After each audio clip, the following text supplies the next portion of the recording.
innal hamdalillah nahmaduhu wa nasta'inuhu wa nastaghfiruhu wa na'udzu billahi min shururi anfusina wa min sayyiati a'malina may yahdihillahu fala mudilla lahu wa man yudlil fala hadiya lahu wa ashhadu an la ilaha illallah wahdahu la sharika lahu wa ashhadu anna muhammadan abduhu wa rasuluhu amma ba'd. يا أيها الناس اتقوا ربكم الذي خلقكم من نفس واحدة وخلق منها زوجها وبث منهما رجالا كثيرا ونساء واتقوا الله الذي تساءلون به والأرحام إن الله كان عليكم رقيبا. يا أيها الذين آمنوا اتقوا الله حق تقاته ولا تموتن إلا وأنتم مسلمون. يا أيها الذين آمنوا اتقوا الله وقولوا قولا سديدا يصلح لكم أعمالكم ويغفر لكم ذنوبكم ومن يطع الله ورسوله فقد فاز فوزا عظيما. பேரன்பிற்கும் பெருமதிப்பிற்கும் உரிய எல்லாம் வல்ல அல்லாஹு ஜல்லஷானஹு தஆலாவின் நல்லடியார்களே, வல்ல ரஹ்மானின் வற்றா பெருங்கருணையும் கிருபையும் நம் உயிரிலும் மேலான இறை தூதர் முஹம்மது நபி ஸல்லல்லாஹு அலைஹி வஸல்லம் அவர்கள் மீதும் அவர்களுடைய தோழர்கள் மற்றும் அல்லாஹ்வை நம்பிக்கை கொண்ட அனைத்து இறை நம்பிக்கையாளர்கள் மீதும் என்றென்றும் நின்று நிலவட்டுமாக. எல்லாம் வல்ல அல்லாஹ்வின் நல்லடியார்களே, துபாய் அல் மனார் இஸ்லாமிய அழைப்பு மையம் ஏற்பாடு செய்துள்ள இந்த ஒரு நாள் மார்க்க விளக்க நிகழ்ச்சியில் ஆர்வத்தோடு நாம் தொடர்ந்து பங்கேற்று வருகின்றோம். அல்ஹம்துலில்லாஹ். கல்வியின் மீது நமக்கு இருக்கக்கூடிய ஆர்வம், இந்த மார்க்கத்தை கற்று அதன் அடிப்படையில் நடக்க வேண்டும் என்ற ஆசை அல்லாஹ் விரும்பக்கூடிய நல்லடியார்களுடைய உள்ளங்களில் அல்லாஹ் தருகின்ற மிகப்பெரிய ஒரு பாக்கியம். அந்த பாக்கியத்துக்குரிய நன்மக்களாக அல்லாஹ் ரப்புல் ஆலமீன் நம்மை தேர்வு செய்திருப்பதை நினைக்கும் போது நாம் உண்மையில் அல்லாஹ் ரப்புல் ஆலமீனுக்கு நன்றி செலுத்த கடமைப்பட்டிருக்கின்றோம். இந்த சந்தர்ப்பத்தில் எனக்கு தரப்பட்ட தலைப்பு நபித்தோழியர்களின் தியாகம். பொதுவாக நபித்தோழர்களுடைய தியாகங்களைத்தான் பரவலாக நாம் அறிந்து வைத்திருப்போம். நபித்தோழியர்களுடைய தியாகங்கள் அதிகமாக சமூகத்திலே பேசப்படவில்லை என்றுதான் சொல்ல வேண்டும். சஹாபாக்கள் தியாகம் செய்கிறார்கள் என்றால் கண்டிப்பாக அந்த தியாகத்துக்கு பின்னணியில் யார் இருப்பா? சஹாபிய பெண்கள் இருப்பார்கள். சஹாபிய பெண்களுடைய தியாகம் வேறு, சஹாபாக்களுடைய தியாகம் வேறு என்று நாம் தனித்தனியாக பிரித்து பார்க்க வேண்டிய அவசியம் இல்லை. ஒரு சஹாபி ஒரு போர்க்களத்திலே சென்று போராடுகிறார் என்றால் அவர்களை மனமுவந்து அவர்களுக்குரிய மன தைரியத்தை கொடுத்து அந்த போர்க்களத்துக்கு அவர்களை அனுப்பி வைத்தவர்கள் அவர்களுடைய மனைவிமார்களாக இருப்பார்கள், அவர்களுடைய தாயார்களாக இருப்பார்கள், சகோதரிகளாக இருப்பார்கள். ஆக ஒவ்வொரு சஹாபியுடைய தியாகத்துக்கும் பங்களிப்புக்கும் பின்னால் நபித்தோழியர்களுடைய பங்களிப்பும் இருக்கின்றது. தியாகம் இல்லாமல் மறுமலர்ச்சி இல்லை. தியாகம் இல்லாமல் அல்லாஹ்வுடைய உதவி கிடைக்காது. அல்லாஹ் நினைத்தால் தியாகம் செய்யாமலேயே நமக்கு நாம் விரும்புவதை அவனால் கொடுக்க முடியும். முடியுமா? முடியாதா? முடியும். அல்லாஹ் நினைத்தால் எதை வேண்டுமானால் அவன் நமக்கு கொடுப்பான். ஆனால் அல்லாஹ்வுடைய நடைமுறை என்னவென்றால், நீ எங்களுக்காக எனக்காக ஏதாவது ஒரு தியாகத்தை செய், எனக்காக நீங்கள் ஏதாவது ஒரு தியாகத்தை செய்யுங்கள், நான் உங்களுக்கு செய்ய வேண்டியதை செய்வேன். இதுதான் அல்லாஹ்விற்கும் நல்லடியார்களுக்கும் மத்தியில் இருக்கக்கூடிய உடன்படிக்கை. இந்த உடன்படிக்கை சஹாபாக்களுக்கு மத்தியில் மட்டும்தான் அல்லாஹ் எடுத்திருக்கிறான் என்று நாம் புரிந்துவிடக்கூடாது. கியாமத் நாள் வரைக்கும் ஒவ்வொரு மூமினும் இதை மனதிலே ஆழ பதிய வைக்க வேண்டும். இந்த தியாகங்களை பற்றி நாம் பேசுவதுடைய நோக்கம் சுவாரஸ்யமான சம்பவங்களை எடுத்து பேசி உணர்ச்சிகளை உசுப்பிவிட்டு பிறகு அப்படியே கலைந்து செல்வதற்கு அல்ல. இது போன்ற தியாகத்தை என்றைக்கு எப்போது நாம் செய்ய போகின்றோம்? இந்த தியாகத்தில் நம்முடைய சமூகம் எப்படி இருக்கின்றது? இந்த சமூகத்திலே லட்சக்கணக்கான மக்கள் இருக்கின்றார்கள். ஆனால் அற்பமான சின்னஞ்சிறு தியாகத்திற்கு எத்தனை பேர் முன் வருகிறார்கள்? இதையெல்லாம் நாம் சிந்தித்து பார்த்து நம்முடைய பலவீனங்களை நாம் உணர்ந்து நாமும் இதற்கு தயாராக வேண்டும். அல்லாஹ்விற்கும் நல்லடியார்களுக்கும் உள்ள உடன்படிக்கை என்ன தெரியுமா? நீங்கள் தியாகம் செய்யுங்கள், உங்களுக்குரியதை நான் தருகின்றேன். இன்னல்லாஹ் அஷ்தரா மினல் முஃமினீன் அன்ஃபுஸஹும் வ அம்வாலஹும் பிஅன்ன லஹுமுல் ஜன்னah. அல்லாஹ் ரப்புல் ஆலமீன் இறை நம்பிக்கையாளர்களின் உயிர்களையும் உடைமைகளையும் விலைக்கு வாங்கி கொண்டான். அல்லாஹ் வாங்கி கொண்டான். யாரிடமிருந்து? ஈமான் கொண்ட நல்லடியார்களின் உயிர்களையும் உடைமைகளையும் அல்லாஹ் வாங்கி கொண்டான். ஈமான் கொண்டவர்கள் அல்லாஹ்விடத்திலே அதை விற்று விட்டார்கள். பொதுவாக ஒரு பொருளை நாம் விற்கிறோம்.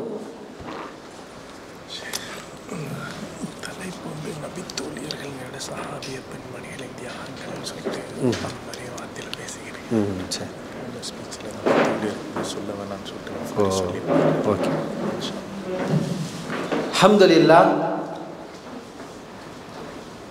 அல்லாஹ்விற்கும் நல்லடியார்களுக்கும் மத்தியில் உள்ள உடன்படிக்கை இதுதான். உங்களுடைய உயிரையும் உடைமையையும் எனக்கு கொடுங்கள், நான் வாங்கிக் கொள்கிறேன். நம்முடைய உயிரும் உடைமையும் அல்லாஹ்விடத்திலே கொடுக்கப்படுகிறது. அல்லாஹ்விடத்திலே நாம் விற்பனை செய்கின்றோம். நல்ல லாபகரமான வியாபாரம் என்பது என்ன? ஒரு பொருளை போட்டு அதைவிட சிறந்ததை பெறுவதுதான் லாபகரமான வியாபாரம். இந்த உலகத்தின் உயிர்களையும் உடைமைகளையும் அல்லாஹ்விற்காக நாம் கொடுக்கும்போது அல்லாஹ் ரப்புல் ஆலமீன் அதற்கு பிரதிபலனாக அவன் நமக்கு தருவது பிஅன்ன லஹுமுல் ஜன்னah, நிச்சயமாக அவர்களுக்கு சுவனம் உண்டு. வஅதன் அலைஹி ஹக்கன் ஃபித் தௌராத்தி வல் இன்ஜீலி வல் குர்ஆன். இது அல்லாஹ்வுடைய உண்மையான வாக்குறுதி. தௌராத்தில், இன்ஜீலில், அல் குர்ஆனில், இந்த வேதங்கள் அனைத்திலும் அல்லாஹ் இந்த வாக்குறுதியை வழங்கி இருக்கின்றான். ஃபஸ்தப்ஷிரு பிபைஇகுமுல்லதி பாயஅதும் பிஹி. அல்லாஹ்விடத்திலே நீங்கள் செய்த இந்த வியாபாரத்தை நினைத்து நீங்கள் மகிழ்ச்சி கொள்ளுங்கள் என்று ரப்புல் ஆலமீன் அல் குர்ஆனிலே சொல்லி காட்டுகிறார். ஆக அந்த அடிப்படையில் தான் சஹாபிய பெண்கள் தங்களால் ஆன அதிகபட்ச தியாகங்களை இந்த மார்க்கத்துக்காக அவர்கள் செய்தார்கள். அவர்களில் முதலாவது ஒரு சிறந்த ஒரு பெண்மணி, சஹாபிய பெண்மணி அன்னை ஹதீஜா ரலியல்லாஹு அன்ஹா அவர்கள். இவர்களுடைய பங்களிப்பு நபிகள் நாயகம் ஸல்லல்லாஹு அலைஹி வஸல்லம் அவர்களுடைய அந்த ஆரம்பகால வாழ்க்கையிலேயே அவர்களுடைய பங்களிப்பை நம்மால் பார்க்க முடியும். நபி ஸல்லல்லாஹு அலைஹி வஸல்லம் அவர்கள் ஜிப்ரீல் அலைஹிஸ்ஸலாம் அவர்களை பார்த்து பயந்து நடுங்கி செய்வது தெரியாமல், யாரை பார்த்தோம் என்பதை கூட உணர்ந்து கொள்ள முடியாமல் அவர்கள் வீட்டுக்கு வந்து நடுநடுங்கி கொண்டிருக்கக்கூடிய நேரத்தில் அவர்களை முதலில் ஆறுதல் சொல்லி அரவணைத்து அவர்களை எந்த இடத்துக்கு கூட்டி அழைத்து செல்ல வேண்டுமோ அந்த இடத்துக்கு அழைத்து சென்றவர்கள்தான் அன்னை ஹதீஜா ரலியல்லாஹு அன்ஹா. அதாவது ஆறுதல் சொல்வார்கள். எந்த நேரத்தில் எப்படிப்பட்ட வார்த்தையை யார் சொல்வார் என்பது மிக முக்கியம். நபிகள் நாயகம் ஸல்லல்லாஹு அலைஹி வஸல்லம் அவர்கள் ஹிரா குகைக்கு போகிறாங்க. அங்கே ஆள் இல்லாத பகுதி, பல நாட்கள் தங்குறாங்க. மறுபடியும் வீட்டுக்கு வர்றாங்க. பயந்து நடுங்கி கொண்டு வருகிறார்கள். ஒரு மனைவி, பொதுவாக இயல்பாக எல்லாருடைய மனைவிமார்கள் எப்படி பேசுவாங்க, அவங்களுடைய மனநிலை எப்படி இருக்கும்? நீங்கள் எதுக்கு அந்த மலைக்கு போனீங்க? இங்கே இல்லாத இடமா? அந்த மலைக்கு போகணுமா? அது ஹிரா குகையை பற்றி நம்ம எல்லாம் அறிஞ்சிருக்கிறோம். அதை ஏறுவதற்கே 1 மணி நேரம் 1.5 மணி நேரம் என்ன செய்யும் ஆகிடும். ஆள் இல்லாத பகுதி. இது போன்ற வார்த்தைகள் எதையும் ஹதீஜா ரலியல்லாஹு அன்ஹா ரசூலுல்லாஹி ஸல்லல்லாஹு அலைஹி வஸல்லம் அவர்களிடத்தில் சொல்லலை. அவங்க சொன்ன வார்த்தை என்ன தெரியுமா? வல்லாஹி லா யுஹ்ஸீகல்லாஹு அபதா, ஒரு காலும் அல்லாஹ் உங்களை இழிவுபடுத்த மாட்டான். இது எவ்வளவு பெரிய நம்பிக்கையை நபி ஸல்லல்லாஹு அலைஹி அவர்கள் மீது அவர்கள் வைத்திருந்தால் இந்த வார்த்தை அவர்கள் சொல்ல முடியும். அந்த வார்த்தை தான் அதற்கு பிறகு வரை அது நிஜமாகி உறுதியானது. ரசூலுல்லாஹி ஸல்லல்லாஹு அலைஹி அவர்களுக்கு அல்லாஹ் ஏதாவது ஒரு இழிவை கொடுத்தானா, அதற்கு பிறகு அவர்களுக்கு கண்ணியத்தையும் மதிப்பையும் மாண்பையும் மகத்துவத்தையும் தான் அல்லாஹ் சுப்ஹானஹு வ தஆலா அவர்களுக்கு வழங்கினான். ரசூலுல்லாஹி ஸல்லல்லாஹு அலைஹி வஸல்லம் அவர்களை பார்த்து சொன்ன வார்த்தை, அல்லாஹ்வின் மீது ஆணையாக அல்லாஹ் உங்களை ஒரு காலும் இழிவுபடுத்த மாட்டான். அந்த நேரத்தில் கணவனுடைய அந்த நற்பண்புகள் நற்காரியங்களை எல்லாம் அவர்கள் பட்டியலிடுகிறார்கள். இன்னக லதஸிலுர் ரஹீம், நீங்கள் உறவுகளை இணைத்து வாழ்கிறீர்கள். வ தஹ்மிலுல் கல், பிறருக்கு வரக்கூடிய சுமையை நீங்கள் சுமந்து கொள்கிறீர்கள். வ தக்ஸிபுல் மஅதூம், இல்லாதவர்களுக்கு நீங்கள் சம்பாதித்து கொடுக்கிறீர்கள். வ துஈனு அலா நவாயிபில் ஹக், பேரிடர்கள், இயற்கை அழிவுகள், பஞ்சம் பட்டினி போன்ற பாதிப்புகள் ஏற்படும் போது நீங்கள் உதவி செய்கிறீர்கள். இது போன்று நல்லறங்களை செய்யக்கூடிய உங்களை எப்படி அல்லாஹ் இழிவுபடுத்துவான்? இப்படி ஒரு நல்ல ஒரு வார்த்தையை சொன்ன நபிகள் நாயகம் ஸல்லல்லாஹு அலைஹி வஸல்லம் மிகவும் விருப்பமான மனைவிதான் அன்னை ஹதீஜா ரலியல்லாஹு அன்ஹா. இப்போ அவர்களுடைய பங்களிப்பு, ரசூலுல்லாஹி ஸல்லல்லாஹு அலைஹி அவர்களை முதல்ல அழைச்சிட்டு கூட்டிகிட்டு போகிறாங்க. எங்கே? அவர்களுடைய உறவுக்காரர் ஹதீஜா ரலியல்லாஹு அன்ஹா அவர்களுடைய நெருங்கிய இரத்தபந்த உறவுக்காரர் வரக்கத் இப்னு நௌஃபல். அவர் அரபி தான், ஆனால் ஹைப்ரு மொழியை கற்று கிறிஸ்தவ கொள்கைக்கு மாறியவர். அன்றைக்கு இஸ்லாம் ஒன்றும் இல்லை, எனவே அன்றைக்கு அதுதான் சரியான மார்க்கம் என்று அந்த கொள்கைக்கு அவர் சென்றார். அவரிடத்தில் நபி ஸல்லல்லாஹு அலைஹி அவர்களை அழைத்து சென்று விவரத்தை சொன்னார்கள். அந்த வரக்கத் இப்னு நௌஃபல் அவர் ரலியல்லாஹு அன்ஹு அவர்களும் ஈமான் கொண்டு விட்டார்கள். இப்போ இந்த சம்பவத்தில் முதலில் ஈமான் கொண்ட பெண் என்று வரலாற்றிலே சொல்லப்படுவது யார் என்றால் அன்னை ஹதீஜா ரலியல்லாஹு அன்ஹா. வரக்கத் இப்னு நௌஃபல் அவரும் நபி ஸல்லல்லாஹு அலைஹி அவர்கள் சொன்ன அந்த அடையாளங்களை எல்லாம் கேட்டுவிட்டு அவரும் ஈமான் கொண்டு விட்டார். ஆனால் அதற்கு பிறகு அவர் அதிகம் வாழவில்லை. காரணம், இந்த சந்தர்ப்பத்திலேயே அவருக்கு வயசு அதிகம், முதிர்ந்த வயதுள்ளவராகத்தான் இருந்தார். இதற்கு பிறகு கொஞ்ச காலத்திலேயே அவர் மரணித்து விட்டார். ஆனால் நபி அவர்கள் சொன்ன இந்த தகவலை கேட்டவுடனே வரக்கா ரலியல்லாஹு அன்ஹு அவர்கள் சொல்லிவிட்டார்கள், இனிமேல் உங்களுக்கு பிரச்சனை தான், இனிமேல் உங்களுக்கு உங்களுடைய சமூகம் உங்களை விரட்டுவார்கள், இந்த ஊரை விட்டு துரத்துவார்கள். அவமுஹரிஜிய, என்னையா அவர்கள் வெளியே அனுப்புவார்கள்? வரக்கத் இப்னு நௌஃபல் சொன்னார், உங்களை மட்டுமல்ல, நீங்கள் கொண்டு வந்திருக்கக்கூடிய இந்த செய்தியை போன்று யாரு கொண்டு வந்தாலும் எல்லா இறை தூதர்களுக்கும் ஏற்பட்ட கதி, அந்த மக்கள் அந்த இறை தூதரை வெளியே அனுப்புவார்கள். அது மாதிரி நிலை உங்களுக்கும் வரும். அப்படி அந்த நிலை வந்தால் அந்த நேரத்தில் நான் உயிரோடு இருந்து உங்களுக்கு உதவி செய்ய வேண்டுமே என்று வரக்கா ரலியல்லாஹு அன்ஹு அவர்கள் சொன்னார்கள். இதற்கு பிறகுதான் ரசூலுல்லாஹி ஸல்லல்லாஹு அலைஹி அவர்களுக்கு அது உறுதியாகின்றது. ஆக ஒரு சிறந்த ஒரு நபிகள் நாயகம் ஸல்லல்லாஹு அலைஹி அவர்களுக்கு பங்களிப்பு உதவி செய்யக்கூடிய பெண்ணாக அன்னை ஹதீஜா ரலியல்லாஹு அன்ஹா அவர்கள் இருந்திருக்கிறார்கள். அவர்களுடைய சிறப்பு என்னன்னா, அவர்கள் இருக்கும் வரை ரசூலுல்லாஹி ஸல்லல்லாஹு அலைஹி அவர்கள் இன்னொரு பெண்ணை மணந்து கொள்ளவில்லை. அவர்கள் இருக்கும் வரை நபி ஸல்லல்லாஹு அலைஹி அவர்களுக்கு பிறந்த எல்லா குழந்தைகளையும் பெற்றெடுத்தவர்கள் யார்? ஹதீஜா ரலியல்லாஹு அன்ஹா, ஒரே ஒரு குழந்தையை தவிர. நபி அவர்களுக்கு பிறந்த எல்லா குழந்தைகளையும் ஹதீஜா ரலியல்லாஹு அன்ஹா தான் பெற்றெடுத்தார்கள். அவர்கள் தான் நபி அவர்களுடைய அனைத்து பிள்ளைகளுக்கும் தாய். ஆனால் ஒரே ஒரு குழந்தையை தவிர. யார் அவர்கள்? இப்ராஹிம். நபி ஸல்லல்லாஹு அலைஹி அவர்களுக்கு இப்ராஹிம் என்ற ஒரு குழந்தை பிறந்தது. அந்த குழந்தைக்கு தாய் யாரு? ஹதீஜா ரலியல்லாஹு அன்ஹா கிடையாது, மாரியா, மாரியத்துல் கிப்தியா, எகிப்து நாட்டை சார்ந்த கிபுத்தி குலத்தை சார்ந்த இந்த மாரியா ரலியல்லாஹு அன்ஹா அவர்கள் மூலம் பிறந்தது.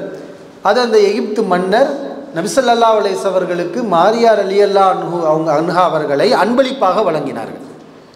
அப்படி வழங்கி அதை நபி அவர்கள் மனைவியாக அவர்களை ஆக்கி கொண்டு அவர்கள் மூலம் பிறந்து அந்த குழந்தை ஒரு 2 வயதை அடையும் போது மரணித்து விட்டது.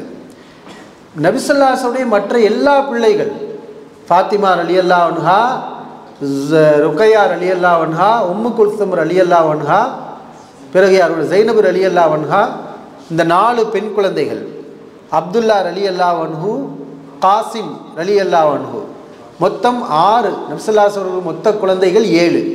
அதில் இப்ராஹீமை கழித்து விட்டு மீதமுள்ள 6 குழந்தைகளுக்கும் தாய் யார்? அன்னை ஹதீஜா ரலியல்லாஹு அன்ஹா தான்.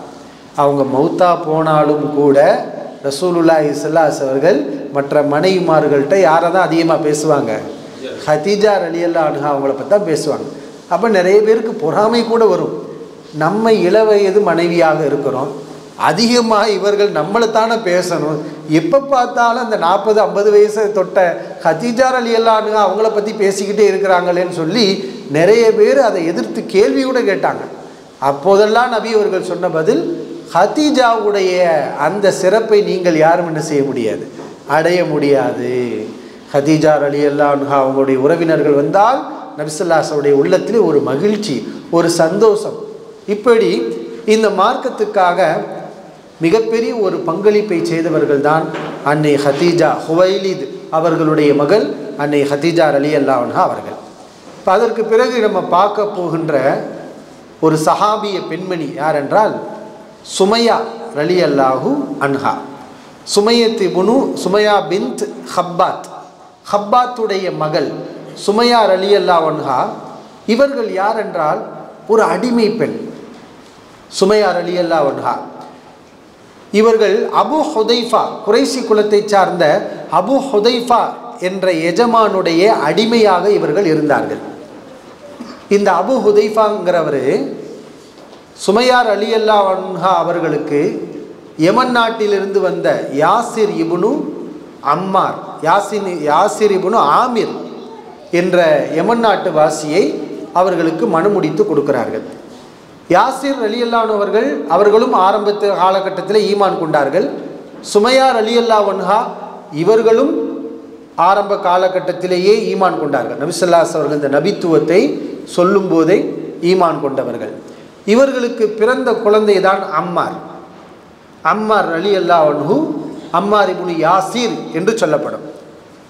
இவர்களும் ஆரம்ப காலகட்டத்தில் ஈமான் கொண்டவர்கள். பொதுவாக குறைஷி குலத்தில் சுதந்திரமான ஒருவர் ஈமான் கொண்டாலே அவருக்கு அடி உதை. இந்த ஆரம்ப கட்டத்தில் அவர்கள் ஈமான் கொண்டாலே மிகப்பெரிய ஒரு துன்பத்தை எதிர்கொள்ள வேண்டிய நிலை இருந்தது. அடிமைகளாக இருக்கக்கூடியவங்களுக்கு சொல்ல வேண்டுமா?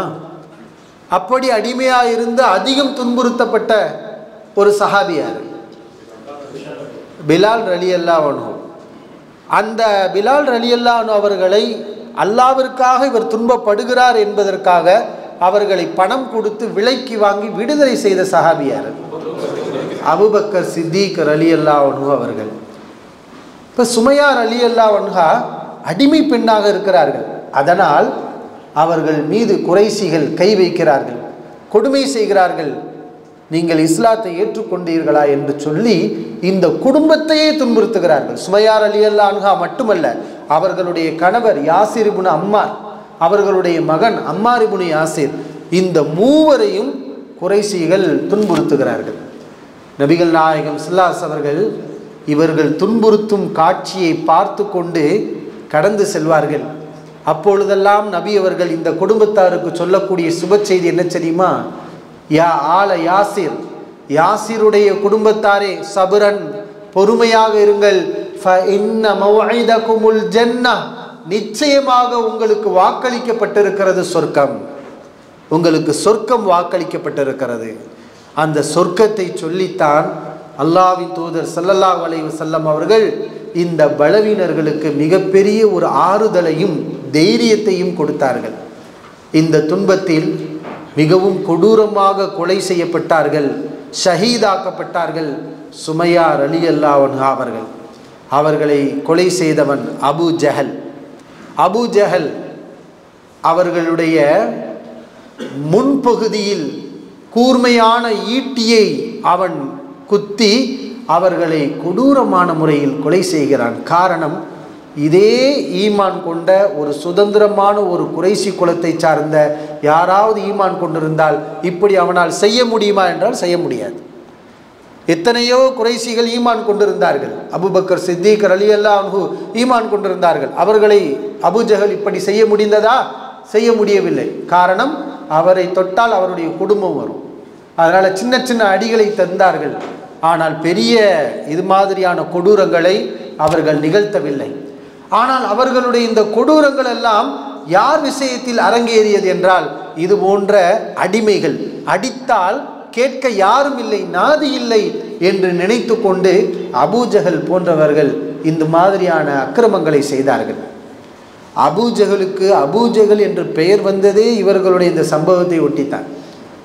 இதற்கு பிறகுதான் சுமையார் ரலியல்லாஹு அன்ஹா அவர்களை கொலை செய்த இவனுக்கு அபூ ஜஹல் என்ற பெயரை நபிகள் நாயகம் ஸல்லல்லாஹு அலைஹி வஸல்லம் அவர்கள் இந்த பெயரை அவனுக்கு சூட்டினார்கள். அபூ ஜஹல்னா என்ன அர்த்தம்?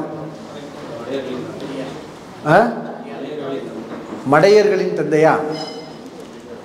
அறியாமையின் மடமைத்தனத்தின் தந்தை. அப்படின்னா மடமைத்தனம் அவனிடத்துல அதிகமாக இருக்குன்னு அர்த்தம். அபு என்றால் வாப்பாவாக தான் இருக்கணும் அப்படிங்கிற அர்த்தம் அல்ல. ஒரு விஷயம் அவரிடத்துல அதிகமாக இருந்தால் அபு என்ற வார்த்தையை அரபுகள் சேர்த்து சொல்லுவாங்க, இதனுடைய தந்தை என்று. இப்போ இவனிடத்துல அறியாமை ஜஹல் அதிகமாக இருக்கிறது. நபி ஸல்லல்லாஹு அலைஹி அவர்கள் இந்த சந்தர்ப்பத்தில் தான் அவனை அபூ ஜஹல் என்று சொன்னார்கள். இதற்கு முன்னால் அவனுடைய பெயர் என்ன? அபுல் ஹிகம், ஞானத்தின் தந்தை. அல்ஹம்துலில்லாஹ். அதனால தான் இஸ்லாமிய வரலாற்றில் அவ்வளு ஷஹீதா, ஷஹீதாக்கப்பட்ட முதல் பெண் என்ற சிறப்பை சுமையா ரலியல்லாஹு அன்ஹா அவர்கள் பெற்றிருக்கிறார்கள். இஸ்லாமிய வரலாற்றில் அல்லாஹ்விற்காக உயிரை தியாகம் செய்த முதல் பெண் என்றால் அது யார்? சுமையா ரலியல்லாஹு அன்ஹா அவர்கள். அடுத்து ஒரு பெண்மணி உம்மு உமாரா ரலியல்லாஹு அன்ஹா. உம்மு உமாரா என்றால் உமாராவுடைய தாய் என்று பொருள். இவர்களை இன்னொரு பெயராலும் குறிப்பிடுவார்கள், உம்மு அத்தியா, அத்தியாவுடைய தாய். அப்படியானால் இவர்களுக்கு அத்தியா என்று ஒரு குழந்தை இருக்கிறது, உமாரா என்ற ஒரு குழந்தை இருக்கின்றது. இவர்களுடைய இயற்பெயர் நுசைபா பின்து கஅப், கஅபுடைய மகளாகிய நுசைபா. இதுதான் அவர்களுடைய இயற்பெயர். உண்மையில் இந்த பெண்மணி ஒரு வீரதீர பெண்ணாக நாம் ஹதீஸுகளிலே பார்க்கலாம். இவர்களை பற்றிய பல்வேறு செய்திகள் இருக்கின்றது. ஒரு சில செய்திகள் நம்ம பார்ப்போம்.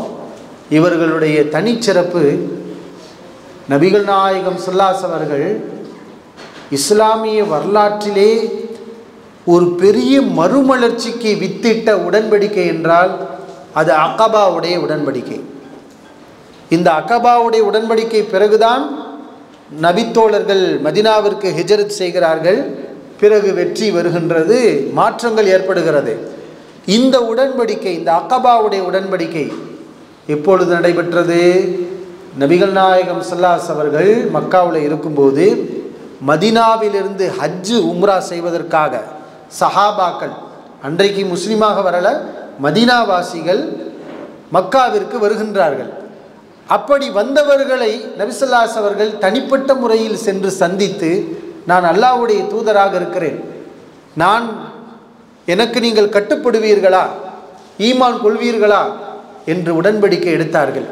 இந்த உடன்படிக்கை 2 கட்டமாக நடந்தது. முதல் கட்டம், நபி அவர்களை ஈமான் கொள்வீர்களா என்று மதீனத்து சஹாபாக்களிடம் நபி ஸல்லல்லாஹு அலைஹி அவர்கள் உடன்படிக்கை எடுத்தார்கள். ஒரு குறிப்பிட்ட விரல் விட்டு எண்ணக்கூடிய 6 நபர்கள் தான் அந்த உடன்படிக்கையில் நாங்கள் உங்களை அல்லாஹ்வுடைய ரசூலாக ஏற்றுக்கொள்கிறோம் என்று உடன்படிக்கை செய்தார்கள். இது முதலாவது அகபா. அகபா என்பது அந்த மலைப்பகுதியில் ரகசியமாக நபி ஸல்லல்லாஹு அலைஹி அவர்கள் இவர்களோடு செய்த உடன்படிக்கை.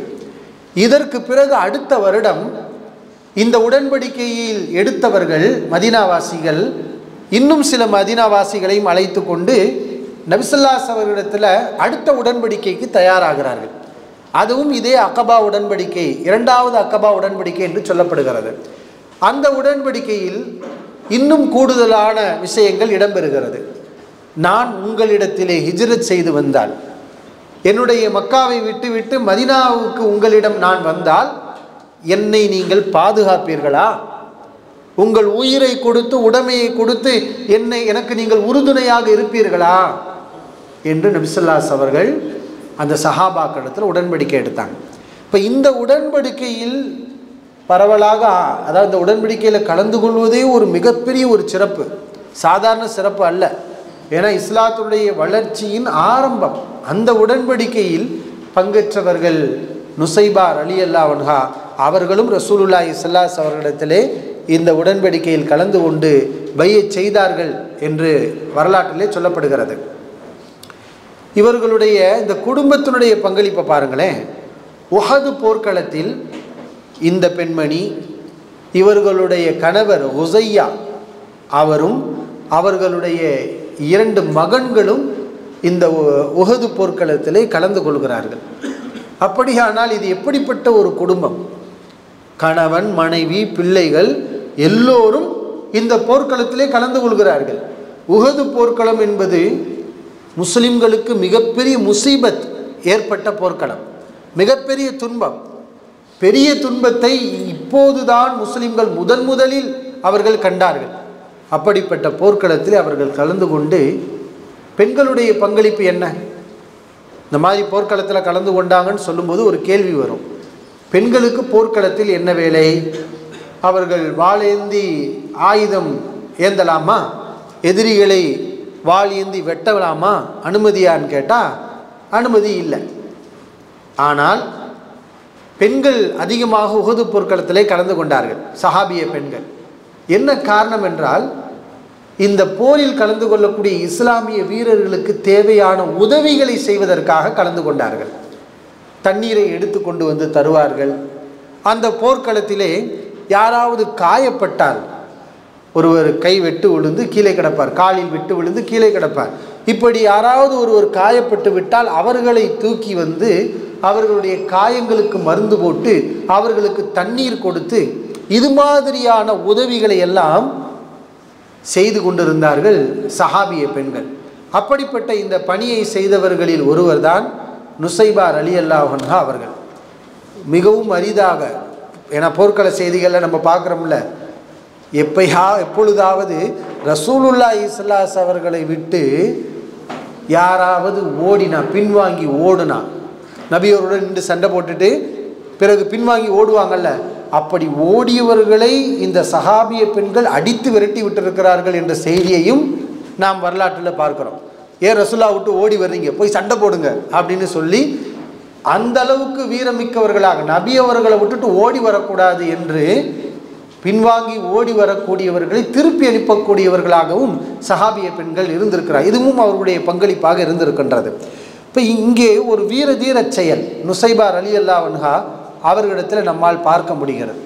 ஏன்னா உஹது போர்க்களத்தில் அவர்கள் சண்டையிடுவதற்காக வரலை, ஆனால் ஒரு காட்சியை பார்க்குறாங்க. அந்த காட்சியை பார்த்தோனையுமே சண்டை போடணுங்கிற முடிவுக்கு அவங்க வந்துடுறாங்க. ஏன்னா இந்த உஹது போர்க்களத்தில் இறுதி கட்டத்தில் நபிகள் நாயகம் ஸல்லல்லாஹு அலைஹி அவர்களோட இருந்தவங்கெல்லாம் ஓடிட்டாங்க, பெரும்பாலானவங்க ஓடிட்டாங்க. நபி அவர்களோட அந்த கடைசி நேரத்தில் இருந்தவங்கன்னு பார்த்தீங்கன்னா விரல் விட்டு எண்ணக்கூடிய குறிப்பிட்ட சில சஹாபாக்கள் மட்டும்தான் இருந்தாங்க, பெருங்கொண்ட கூட்டம் இல்லை, எல்லாரும் ஓடிட்டாங்க. இப்போ இந்த காட்சியை நுசைபா ரலியல்லாஹு அன்ஹா பார்க்குறாங்க. நபி ஸல்லல்லாஹு அலைஹி அவங்களோட முஸஅப் பின் உமைர் ரலியல்லாஹு அன்ஹு அவங்க நிற்கிறாங்க. அவங்க இந்த போர்க்களத்தில் ஷஹீதாகிறாங்க. முஸஅப் இப்னு உமைர் ரலியல்லாஹு அன்ஹு அவர்கள் உஹது போர்க்களத்தில் ஷஹீதாகிறாங்க. இப்போ நபி அவர்களோட முஸஅப் இப்னு உமைர் இருக்கிறார், இன்னும் சில மனிதர்கள் தான் இருக்கிறாங்க, அதிகமானவங்க யாருமே இல்லை. ஆனால் இப்னு கமீஆ என்ற ஒரு எதிரி நபி ஸல்லல்லாஹு அலைஹி அவர்களை வெட்டுவதற்காக கையில் வாளை ஏந்தி கொண்டு வருகின்றான். அவன் பார்க்கிறான் நபி அவர்களுக்கு பக்கத்தில் யாரும் இல்லை, நம்ம இந்த சந்தர்ப்பத்தை பயன்படுத்தி கொள்ள வேண்டும் என்று அவன் வெட்டுவதற்காக விரைந்து வருகின்றான். இதை பார்த்த நுசைபா ரலியல்லாஹு அன்ஹா அவர்கள் உடனே என்ன பண்ணாங்க, அவங்க கையில் வாள் எடுக்கிறாங்க. ஏன்னா வாள் எடுக்க வேண்டிய சூழல், அல்லாஹ்வுடைய தூதர் பாதுகாப்பு இல்லாமல் இருக்கிறாங்க, அவர்களை வெட்டுவதற்கு இவன் துணிகின்றான், இந்த நேரத்தில் நாம் என்ன செய்வது என்று கையிலே வாளை எடுத்து அவனை ஓங்கி அடிக்கிறார்கள், அவன் மேல் வெட்டுகிறார்கள்.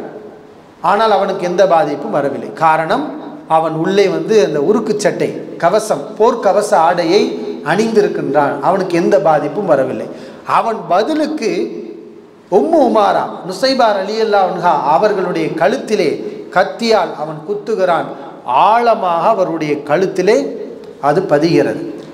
இந்த ஒரு குத்து மட்டுமல்ல, இந்த போர்க்களத்திலே நுசைபா ரலியல்லாஹு அன்ஹா அவர்கள் பட்ட காயங்கள் பார்த்தால் கிட்டத்தட்ட 13 வெட்டுகள், அம்புகளால் வாட்களால் அவருடைய உடலிலே 13 வெட்டுக்கள், 12-13 வெட்டுக்கள் அவருடைய உடலிலே இருந்தது. ஆனால் அவங்க ஷஹீதாகலை, மரணிக்கலை, அல்லாஹ் அவங்களை காப்பாற்றி வச்சிருக்கிறான். ஆனால் இதற்கு பிறகு அவர்கள் அல்லாஹ்விற்காக பட்ட அந்த துன்பம் தொடர்ந்து கொண்டே இருந்தது. ஏன்னா ஆழமாக உள்ளக்க நம்ம காயம் ஏற்பட்டுச்சுன்னா அந்த காயம் சீக்கிரமாக ஆறுமா? இன்றைக்கி இருக்கக்கூடிய மருத்துவங்கள் அதை பயன்படுத்தி வேணால் ஒரு முயற்சி செய்யலாம். ஆனால் அந்த காலத்தில் உள்ள மருத்துவங்கள்லாம் எப்படி இருக்கும்? கிட்டத்தட்ட அந்த காயம் தொடர்ந்து அவர்களுக்கு நோவினை கொடுத்து கொண்டே இருந்தது. 1 வருட காலம், இந்த உஹது போருக்கு பிறகு 1 வருட காலம் அந்த காயத்தில் இருந்து இரத்தம் கசிந்து கொண்டே இருக்கும். அவர்கள் அந்த நோவினையை உணர்ந்து கொண்டே இருந்தார்கள். அதற்கு பிறகு அல்லாஹ் சுப்ஹானஹு வ தஆலா அந்த காயத்தை குணப்படுத்தினான் என்பதை நாம் ஹதீஸுகளிலே பார்க்கின்றோம். இப்போ இந்த பெண்ணை பற்றி தான் சஹாபாக்களை பற்றி, இந்த பெண்ணை பற்றி, இந்த சஹாபிய பெண்ணை பற்றி இஸ்லாமிய அறிஞர்கள் பேசும்போது அழகிய சோதனையை இவர்கள் சந்தித்தார்கள் என்ற செய்தியை குறிப்பிடுகிறார்கள். அழகிய சோதனை என்றால் இதுதான், அல்லாஹ்விற்காக வெட்டுப்பட்டு அல்லாஹ்வுடைய ரசூலை காப்பதற்காக கையிலே வாளை எடுத்து எதிரியை வெட்டச் சென்று அதற்காக இப்னு கமீஆ அந்த எதிரி இவர்களுடைய கழுத்திலே குத்தி அதனுடைய வேதனையை 1 வருட காலம் அவர்கள் அனுபவித்து கொண்டே இருந்தார்கள். இதெல்லாம் வேதனை தான், அதெல்லாம் அவங்க சகிச்சுக்கிட்டாங்க, பெரிய பாக்கியமாக உணர்ந்தாங்க. அல்லாஹ்வுடைய மார்க்கத்துக்காக நாம் இந்த சிறப்பை பெற்றுக்கொள்வோம் என்று அவர்கள் இதை மனமு வந்து ஏற்றுக்கொண்டார்கள். அல்ஹம்துலில்லாஹ், அல்லாஹ் அவர்களுக்கு அருள் புரியட்டும். இது அவர்கள் செய்த மிகப்பெரிய ஒரு தியாகம். அடுத்து, ஏன்னா இந்த பல்வேறு சஹாபிய பெண்களை பற்றி நாம் அறிந்து கொள்ள இருக்கின்றோம். அவங்களுடைய முழு வரலாறுகளை சொல்வது இந்த உரையினுடைய நோக்கம் கிடையாது. அவர்களை பற்றி இருக்கக்கூடிய தியாகங்கள், அவர்கள் செய்த மிகப்பெரிய பங்களிப்புகளை நாம் ஒவ்வொன்றாக தெரிந்து கொள்வோம். அடுத்து சஃபியா பின்து அப்துல் முத்தலிப், அப்துல் முத்தலிபுடைய மகள் சஃபியா ரலியல்லாஹு அன்ஹா. அப்துல் முத்தலிபுடைய மகள் என்றால் நபிகள் நாயகம் ஸல்லல்லாஹு அலைஹி அவர்களுக்கு இவர்கள் யார் வேண்டும்?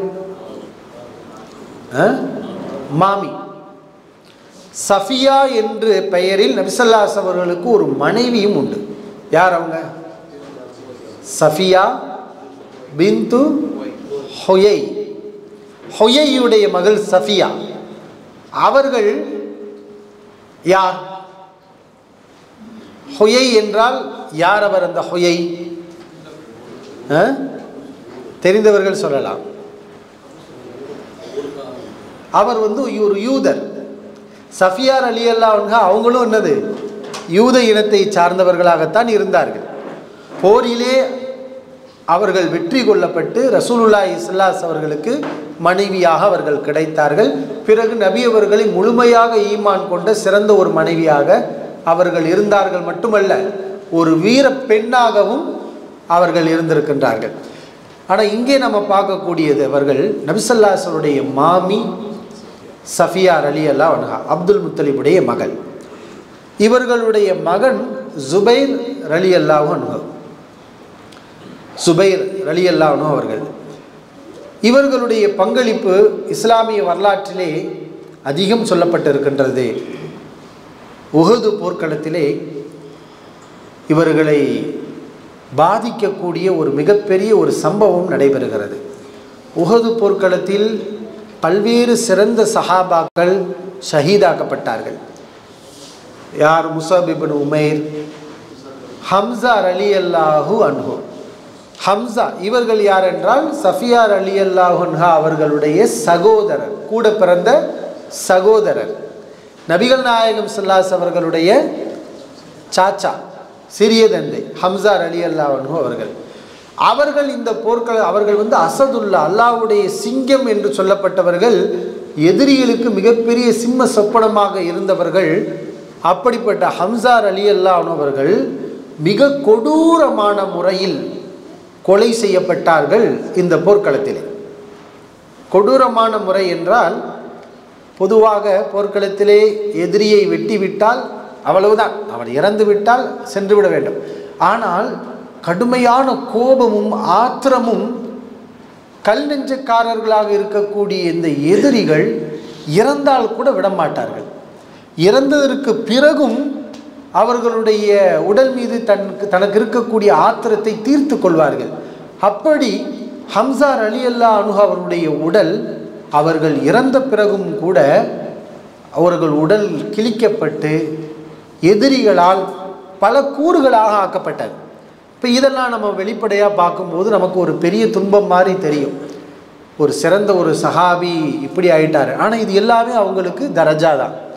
இந்த உலகத்தில் அல்லாஹ்வுக்காக அவர்கள் எந்த அளவுக்கு துன்புறுத்தப்படுகிறார்களோ, எந்த அளவுக்கு அவர்கள் நோவினை செய்யப்படுகிறார்களோ, அந்த அளவுக்கு அவங்களுக்கு அல்லாஹ்விடத்தில் என்ன இருக்குது? அந்தஸ்து, இஸ்ஸத்து, கண்ணியம் எல்லாமே இருக்கிறது. அதனால் நபித்தோழர்கள் அதையெல்லாம் பெருசாக என்ன செய்ய மாட்டாங்க, கவலைப்பட மாட்டாங்க, நினைக்க மாட்டார்கள். இப்போ இந்த போர்க்களத்தில் அவர்கள் இப்படி கொடூரமான முறையில் கொலை செய்யப்பட்டு களத்திலே தள்ளப்பட்டு இருக்கிறார்கள். போர்க்களம் முடிந்து விட்டது. சஃபியா ரலியல்லாஹு அன்ஹா அந்த களத்துக்குள்ளே இறங்குறாங்க, தேடுகிறார்கள். யார் யாருக்கு என்ன ஏற்பட்டிருக்கிறது என்பதை பார்ப்பதற்காக வருகிறார்கள். இதை பார்த்தவுடன் நபிகள் நாயகம் ஸல்லல்லாஹு அலைஹி அவர்கள் அல் மர்அத, அந்த பெண்ணை நிறுத்துங்கள், அந்த பெண்ணை நிறுத்துங்கள் என்று சொல்கிறார்கள். காரணம், பெண்களுடைய மனம் மிகவும் இலகியது. அதை இவங்க எப்படி எடுத்துக்கொள்வார்கள் சொல்ல முடியும். இந்த மாதிரி காட்சிகளை பார்த்தா அவர்கள் தாங்க மாட்டார்கள். அவர்களை நிறுத்துங்கள் நிறுத்துங்கள் என்று நபி ஸல்லல்லாஹு அலைஹி அவர்கள் சொன்னார்கள். ஜுபைர் ரலியல்லாஹு அன்ஹு அவர்கள் தன்னுடைய தாய் தான் என்பதை அறிந்து கொண்டு, தாய், இனிமேல் நீங்கள் போகக்கூடாது, நபி அவர்கள் உங்களை நிறுத்த சொல்லி இருக்கிறார்கள் என்று அங்கேயே நிறுத்துகிறார்கள். சஃபியா ரலியல்லாஹு அன்ஹா, என்னை விடுங்கள், நான் அனைத்தையும் சகித்து கொள்கிறேன், நான் சபுர் செய்யக்கூடியவள் என்று சொல்லி ஹம்சா ரலியல்லாஹு அன்ஹு அவர்களை பார்ப்பதற்காக கஃனுடைய ஆடைகளுடன் 2 ஆடைகளை எடுத்துக்கொண்டு அங்கே வருகிறார்கள். என்னுடைய சகோதரனுக்கு இந்த கஃனை கொடுங்கள், இதுதான் என்னுடைய விருப்பம். அங்கே கஃன் துணி இல்லை. நிறைய ஷஹீதுகள் இருக்கிறாங்க. பக்கத்திலே ஒரு அன்சாரி, அவரும் ஷஹீதாகி இருக்கிறார். இங்கே ஹம்சா ரலியல்லாஹு அன்ஹு அவர்களுக்கு 2 கஃன் துணி வந்திருக்கிறது. சஃபியா ரலியல்லாஹு அன்ஹா கொண்டு வந்திருக்கிறாங்க. பக்கத்தில் ஷஹீதாகி கிடக்கக்கூடிய அன்சாரிக்கு ஒரு துணி கூட இல்லை. அப்போ இவருக்கு ஒரு துணியும் இல்லை. இந்த நேரத்தில் ஹம்சாவிற்கு நாம் 2 கஃன் துணிகளை கொடுப்பதா முடிவெடுக்கிறார்கள். ஒரு துணி ஹம்சா ரலியல்லாஹு அன்ஹு அவர்களுக்கு, இன்னொரு துணி இந்த அன்சாரிக்கு என்று தனித்தனியாக கொடுக்கப்பட்டு அவர்கள் அடக்கம் செய்யப்படுகிறார்கள் என்பதை நாம் பார்க்கின்றோம். ஆக ஹம்சாவை பார்த்துவிட்டு சஃபியா ரலியல்லாஹு அன்ஹா இந்த இடத்திலே அவர்கள் மேற்கொண்ட பொறுமை, அந்த சகிப்புத்தன்மை, அது வரலாற்றிலே நமக்கு சொல்லப்பட்டிருக்கிறது. இது போன்ற ஒரு சபுர், பொறுமை நமக்கு இருக்க வேண்டும். ஏன்னா உறுதியான ஈமான், இவர்கள் அழியவில்லை. எதனால் கொந்தளிப்பு வருகிறது? ஏன் தாங்கிக் கொள்ள முடியவில்லை? ஏன் துக்கம் மேலிடுகிறது? மறுமை இருக்கிறது, இதற்கு பிறகு சொர்க்கம் இருக்கிறது. இவங்க நமக்குடைய பார்வைக்குத்தான் இறந்தவர்களாக தெரிகிறார்கள். ஆனால் அல்லாஹ் என்ன சொல்கிறான்? லா தஹ்ஸபன்னல்லதீன குதிலூ ஃபீ ஸபீலில்லாஹி அம்வாதா, அல்லாஹ்வுடைய பாதையில் கொல்லப்பட்டவர்களை இறந்தவர்கள் என்று நினைக்காதீர்கள். அல்லாஹ் சொல்கின்றான், அல்லாஹ்வுடைய பாதையில் கொல்லப்பட்டவர்களை இறந்தவர்கள், மௌத்தாக்கள் என்று கூட நீங்கள் நினைக்கக்கூடாது. அவர்கள் எப்படி இருப்பாங்க தெரியுமா? ஃபரிஹைன பிமா ஆதாஹுமுல்லாஹு மின் ஃபضலி, அல்லாஹ் தனக்கு கொடுத்த அருளை நினைத்து சந்தோஷப்பட்டு கொண்டிருப்பார்கள். யஸ்தப்ஷிரூன பில்லதீன லம் யல்ஹகு பிஹிம் மின் ஹல்ஃபிஹிம் அல்லா ஹவுஃபுன் அலைஹிம் வலா ஹும் யஹ்ஸனூன். அப்படி மௌத்தா போனவங்க உலகத்தில் உயிரோடு இருக்கிறாங்களே, அவங்களுக்கு சொல்லுவாங்களாம், நீங்கள் கவலைப்படாதீங்க. இவங்களை நினச்சி இவங்க கவலைப்பட்டுக்கிட்டு இருப்பாங்க. ஆனால் போன மக்கள் சொல்லுவாங்க, நீங்கள் கவலைப்படாதீங்க, பயப்படாதீங்க, நாங்கள் ரொம்ப மகிழ்ச்சியாக இருக்கிறோம் என்று அவர்களுடைய நினைப்பு இருக்கும் என்று ரப்புல் ஆலமீன் சொல்லி காட்டுகின்றார். இப்போ இதையெல்லாம் உறுதியாக விசுவாசித்த சஹாபாக்கள் இது மாதிரியான துன்பங்களை கண்டு அவர்கள் துவண்டு விடவில்லை. இந்த மார்க்கத்திலே உறுதியுடன் இருந்தார்கள். சஃபியா ரலியல்லாஹு அன்ஹா அவர்களுடைய இன்னொரு வீர தீரமிக்க ஒரு செயல் வரலாற்றிலே நம்மால் பார்க்க முடியும். ஹந்தக் போர்க்களம். ஹந்தக் என்றால் என்ன பொருள்? ஹந்தக் குழி, அகழ்.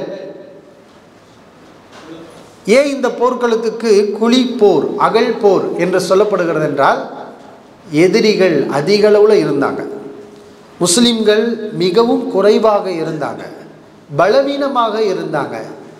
இந்த நேரத்தில் நபி ஸல்லல்லாஹு அலைஹி அவர்களுக்கு சொல்லப்பட்ட சிறந்த ஆலோசனை, இவர்களை நம்ம நேருக்கு நேர் சந்திக்க வேண்டாம், மதீனாவை சுற்றி நம்ம குழி தோண்டினால் போதும், இதுதான் சரியான வழி என்று மதீனாவை சுற்றி குழி தோண்டினார்கள். அதனால தான் இந்த போர்க்களத்துக்கு ஹந்தக் போர்க்களம். மிகவும் ஆழமான அகலமான குழி தோண்டப்பட்டது. சஹாபாக்கள் கடுமையான குளிர் நிலவக்கூடிய தருணத்தில் சுபுஹு தொழுத பிறகு மிக சிரமப்பட்ட, அன்றைக்கு பொக்கலைன் இந்த மாதிரியான நவீன மிஷின்களெல்லாம் கிடையாது, கையில் கடப்பாரையும் மம்பட்டியையும் வச்சு தான் அந்த அவ்வளோ பெரிய குழியை, இந்த ஆழத்துக்கு இவ்வளோ பெரிய அகலத்துக்கு எதிரிகள் உள்ளே இறங்கி தாண்ட முடியாத அளவுக்கு மதீனாவை சுற்றி நபித்தோழர்கள் அந்த குழியை தோண்டினார்கள். இந்த போர்க்களத்துக்கு இன்னொரு பேரும் இருக்கிறது. இந்த ஹந்தக் போர்க்களத்துக்கு இன்னொரு பேர் இருக்கு. என்ன பேர்? ஹந்தக். அதற்கு இன்னொரு பெயர் அல் குர்ஆனில் சொல்லப்பட்டிருக்கிறது. அல் அஹ்ஸாப், கூட்டுப்படைகள். இந்த போர்க்களத்தை அல் அஹ்ஸாப் என்றும் சொல்லப்படும், கூட்டுப்படைகள். ஏனென்றால் இந்த போர்க்களத்தில் முஸ்லிம்களை தவிர எல்லோரும் சேர்ந்து கொண்டார்கள். எல்லோரும் என்றால் யகூதிகள், முஷ்ரிக்கீன்கள், அது மாதிரி நாத்திகர்கள், அன்றைக்கு முஸ்லிம்களை தவிர யார் யார் இருந்தாங்களோ எல்லோரும் ஒன்று சேர்ந்து கொண்டு முஸ்லிம்களுக்கு எதிராக படை திரட்டிய காரணத்தினால் இது அல் அஹ்ஸாப், இது கூட்டுப்படைகள், பல்வேறு கூட்டங்களின் தொகுப்பு என்று சொல்லப்படுது.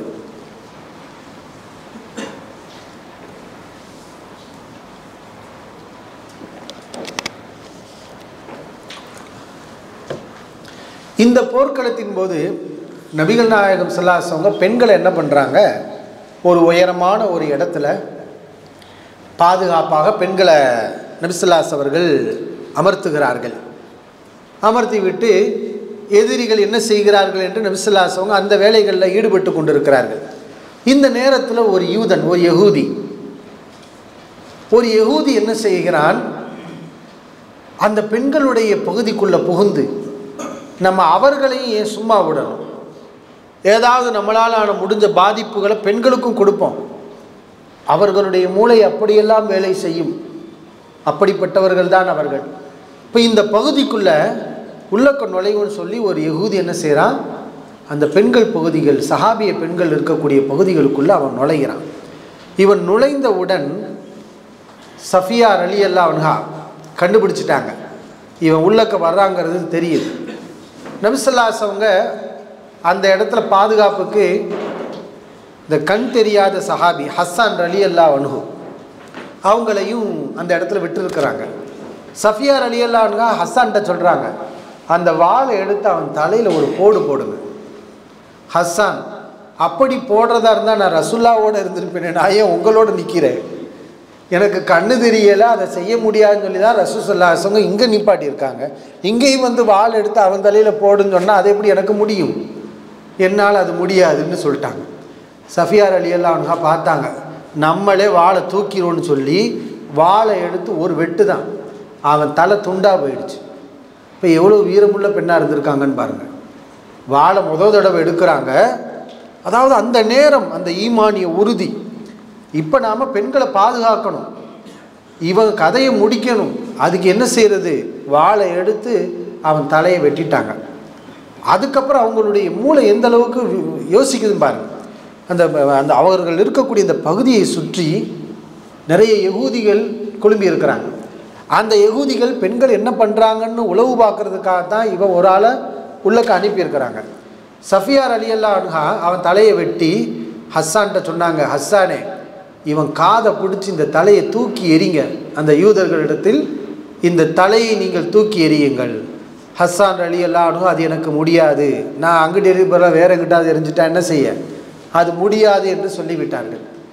சஃபியா ரலியல்லாஹு அன்ஹா அவனுடைய தலையை அந்த யூதர்களுடைய பகுதியில் தூக்கி எறிஞ்சாங்க. இவர்களுடைய இந்த வீரதீரமிக்க இந்த செயலில் ஏற்பட்ட ஒரு மிகப்பெரிய மாற்றம், அவ்வளவு யகூதிகளும் பயந்து நடுங்கி போனார்கள். இன்னும் ஒரு ஆள் நம்ம ஆள் அனுப்பணும், தலை துண்டா தனியாக வருது, உள்ளக்க யார் இருக்கிறா, பயங்கரமான ஆட்கள் இருக்கிறாங்க போல, அரண்டு போயிட்டான். நபிசல்லாசவங்க பெண்களை மட்டும் தனியாக விட்டுட்டு போல, உண்மை பெண்கள் மட்டும் தான் இருக்கிறாங்க அங்கே. துணைக்குன்னு பார்த்தா கண் தெரியாத இந்த சஹாபி ஹஸ்ஸான் ரலியல்லாஹு அன்ஹு இருக்கிறார், அவ்வளவுதான். ஆனால் இவர்களுடைய இந்த வீரதீர செயலால் ஏற்பட்ட மாற்றம் என்னென்னா, அவ்வளவு யகூதிகளும் பயந்து போய் நம்ம உள்ளக்க போகக்கூடாது, போனால் நமக்கு இதே கதி தான் ஏற்படும் சொல்லி பின்வாங்கி சென்று விட்டார்கள் என்று நம்ம பார்க்குறோம். இப்போ இந்த மாதிரி ஒரு துணிச்சல், எதிரியை கண்டால் பயந்து ஓடாமல், அவனிடத்தில் அடியை வாங்காமல் அவனை எதிர்த்து நிற்கக்கூடிய ஒரு வீரப்பெண்ணாக இந்த சஃபியா ரலியல்லாஹு அன்ஹா அவர்களை நம்மால் பார்க்க முடிகின்றது.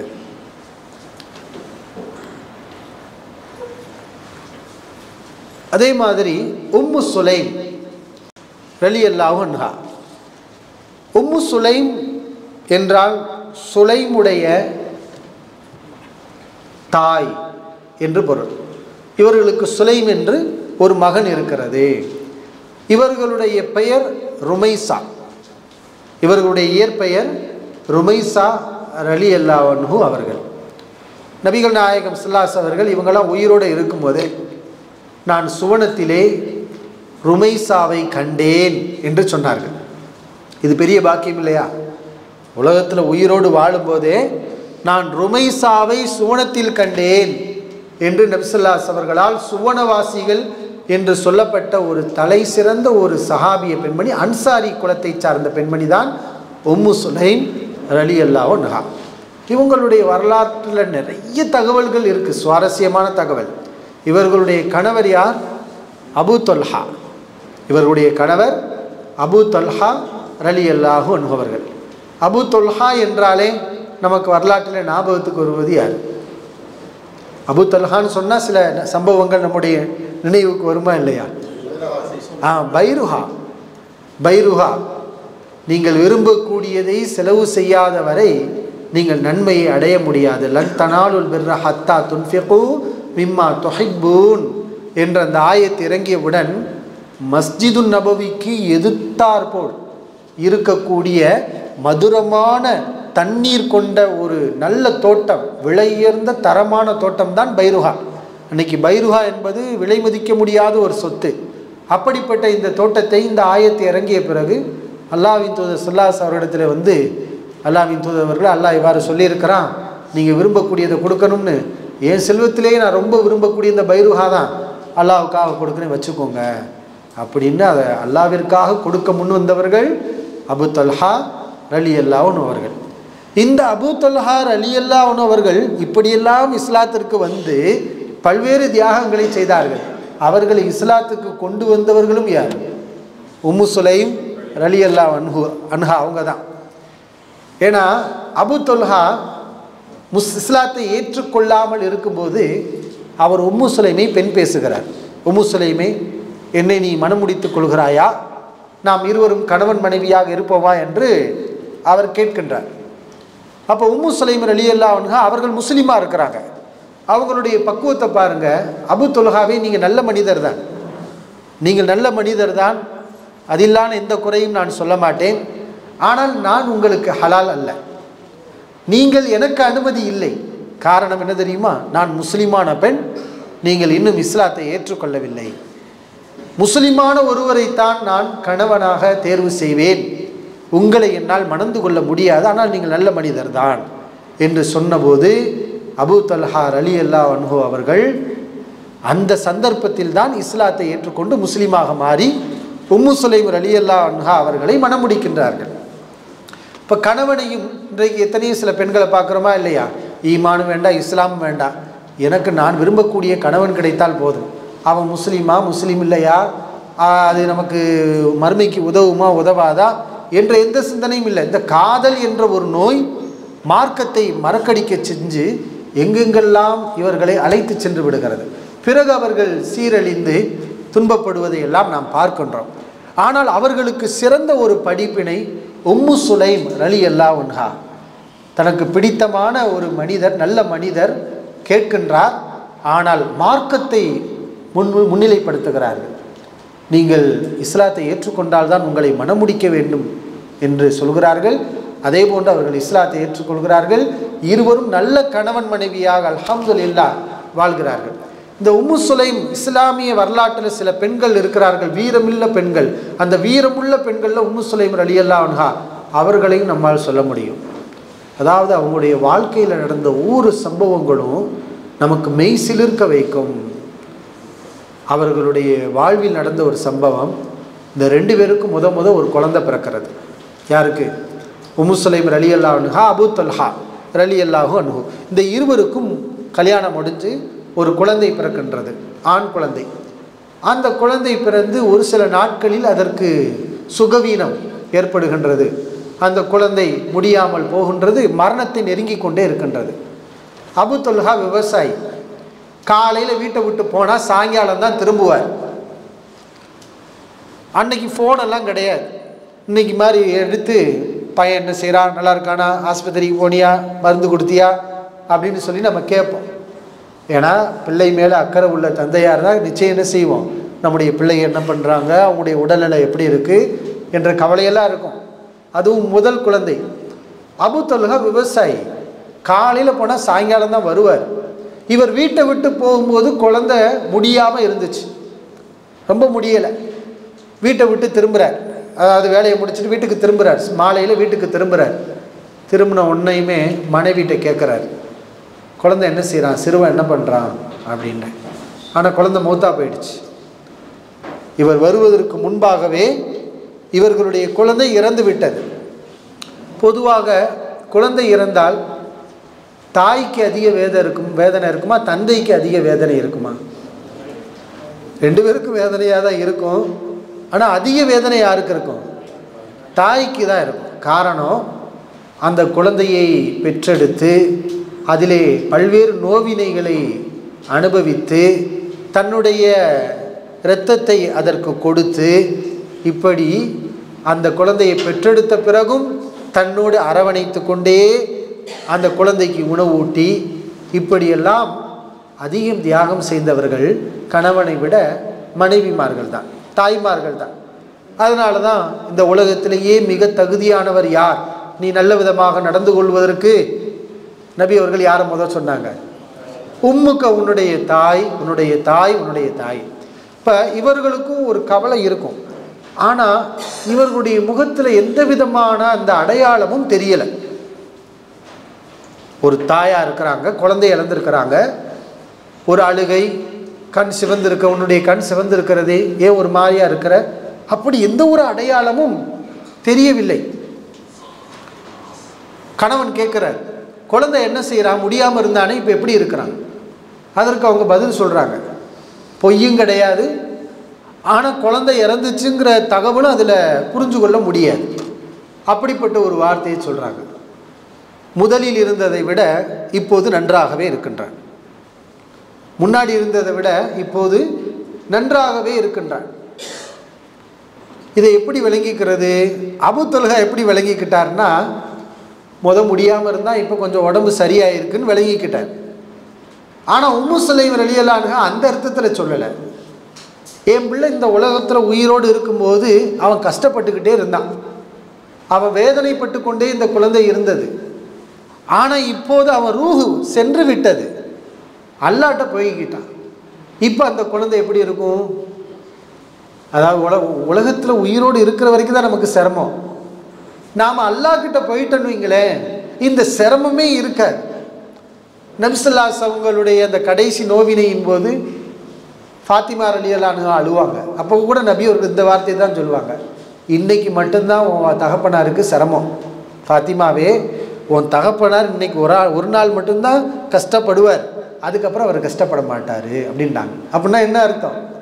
என்னைக்கு இந்த ரூஹ் பிரிகிறதோ, யா ஐயத்துஹன் நஃப்சுல் முத்துமைன்னா, அது நிம்மதி பெற்ற ஆத்மாவாகி விடுகிறது. இஸ்லாமிய நம்பிக்கையின் அடிப்படையில் அல் அப்து எஸ்தரீஹு மின் நஸபி துன்யாவாதாஹா இலா ரஹ்மத்தில்லா, ஒரு அடியான் மௌத்தாகிவிட்டால் இந்த உலகத்தின் துன்பங்கள் துயரங்களில் இருந்து விடுபட்டு அல்லாஹ்வுடைய அருளை நோக்கி, ரஹ்மத்தை நோக்கி அவன் சென்று விடுகிறான், ஓய்வு பெற்று விடுகிறான், நிம்மதி அடைந்து விடுகின்றான். அந்த ஈமானில் இந்த வார்த்தையை சொல்கிறார்கள் உம்மு சுலைம் ரலியல்லாஹு அன்ஹா. அவன் முன்னால் இருந்ததை விட இப்போ நல்லாவே இருக்கிறான் அப்படின்னு சொன்னாங்க. எதுக்கு இப்படி சொன்னாங்கன்னா அதுக்கு ஒரு காரணம் இருக்குது. தெளிவாக சொல்லியிருக்கலாம், குழந்தை மூத்தா போச்சுன்னு. அதை சொல்லாமல் கணவனுக்கு மறைக்கிறாங்க. இப்போது அபூ தொல்ஹா என்ன செய்கிறாரு? அன்றைய இரவு சாப்பிடுகிறார், அன்றைய இரவு மனைவியுடன் சந்தோஷமாக இருக்கின்றார், நிம்மதியாக உறங்குகின்றார். காலை விடுகிறது. விடிந்தவுடன் உம்மு சுலைம் ரலியல்லாஹு அன்ஹா இப்போ கணவர்கிட்ட வந்து அதையும் எவ்வளவு பக்குவமாக சொல்கிறாங்கன்னு பாருங்கள். அபூ தொல்ஹாவே, ஒரு பொருளை ஒருவரிடத்தில் நம்ம இரவல் வாங்குகிறோம். பொருளை கொடுத்தவர்கள் மறுபடியும் திருப்பி கேட்டால் நாம் என்ன செய்ய வேண்டும்? ஒரு ஆள்கிட்ட ஒரு பொருளை கொஞ்சம் கொடுங்க, நான் யூஸ் பண்ணிட்டு தர்றேங்கிறோம். பொருளுக்குரியவங்க திருப்பி கேட்குறாங்க, நம்ம என்ன செய்யணும்? அதை கொடுக்கத்தான் வேண்டும். அபூ தொல்ஹா சொல்கிறார். அப்படியானால் அல்லாஹ் நமக்கு கொடுத்த பொருள், நம்முடைய குழந்தை, நேற்று இரவே அது மரணித்து விட்டது, நீங்கள் பொறுமையாக இருங்கள். கணவனுக்கு இவ்வளவு பக்குவமாக சபுரை போதிக்கக்கூடிய பெண்தான் உம்மு சுலைம் ரலியல்லாஹு அன்ஹா. எவ்வளோ பெரிய ஒரு மன தைரியம்! இப்போ இஸ்லாமிய அறிஞர்கள் ஒன்று சொல்கிறாங்க, பொதுவாக நமக்கு துன்பம் ஏற்படும் போது நம்ம என்ன செய்வோம்? சபுர் செய்யுங்க, பொறுமையாக இருங்க அப்படின்னு சொல்கிறோம். சபுருங்கிறது என்ன? சபருடைய விளக்கம் என்ன? நம்ம பல்வேறு சபைகளில் கேள்விப்பட்டிருப்போம். சபுர்னா எது? சபுர் தெரிந்தவர்கள் சொல்லலாம். பொறுமை. பொறுமையின் விளக்கம் என்ன? ஆரம்ப நிலையில் பொறுமையாக இருக்கணும். சபுர் என்றால் கட்டுப்படுத்தி கொள்வதுன்னு அர்த்தம். நம்மை நாம் கட்டுப்படுத்தி கொள்வது. அல்லாஹ்விற்கு பிடிக்காத காரியத்தை செய்யாமல் நம்மை நாம் கட்டுப்படுத்தி கொண்டால் அதான் சபுர். இப்போ அழுவது சபுருக்கு எதிரான காரியமா? இப்போ ஒரு துன்பம் வரும்போது நம்ம அழுகிறோம், இது சபுருக்கு எதிரான ஒரு காரியமான்னு கேட்டால் இல்லை. ஏன்னா அழுகிறத அல்லாஹ் அனுமதிச்சிருக்கிறான். துன்ப நேரத்தில் நம்ம அழுகலாம். ஆனால் இந்த சபுரை விட உயர்ந்த மேல்நிலையில் இருக்கக்கூடிய ஒரு விஷயம் இருக்கிறது. சபுருக்கு மேல், அது துன்ப நேரத்தில் பொதுவாக ஈமான் உள்ளவர்கள் சபுர் செய்வார்கள். ஈமான் பலவீனமானவர்கள் அந்த சபுரை கூட கடைபிடிக்க மாட்டாங்க.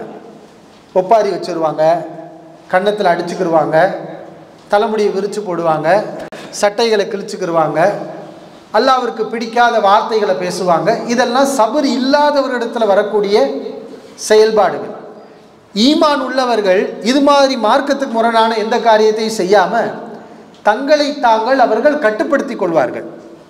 அவர்கள் சபுராளிகள். ஆனால் இந்த சபுருக்கு மேல் ஈமானில் உச்சகட்ட ஒரு நிலை இருக்கிறது.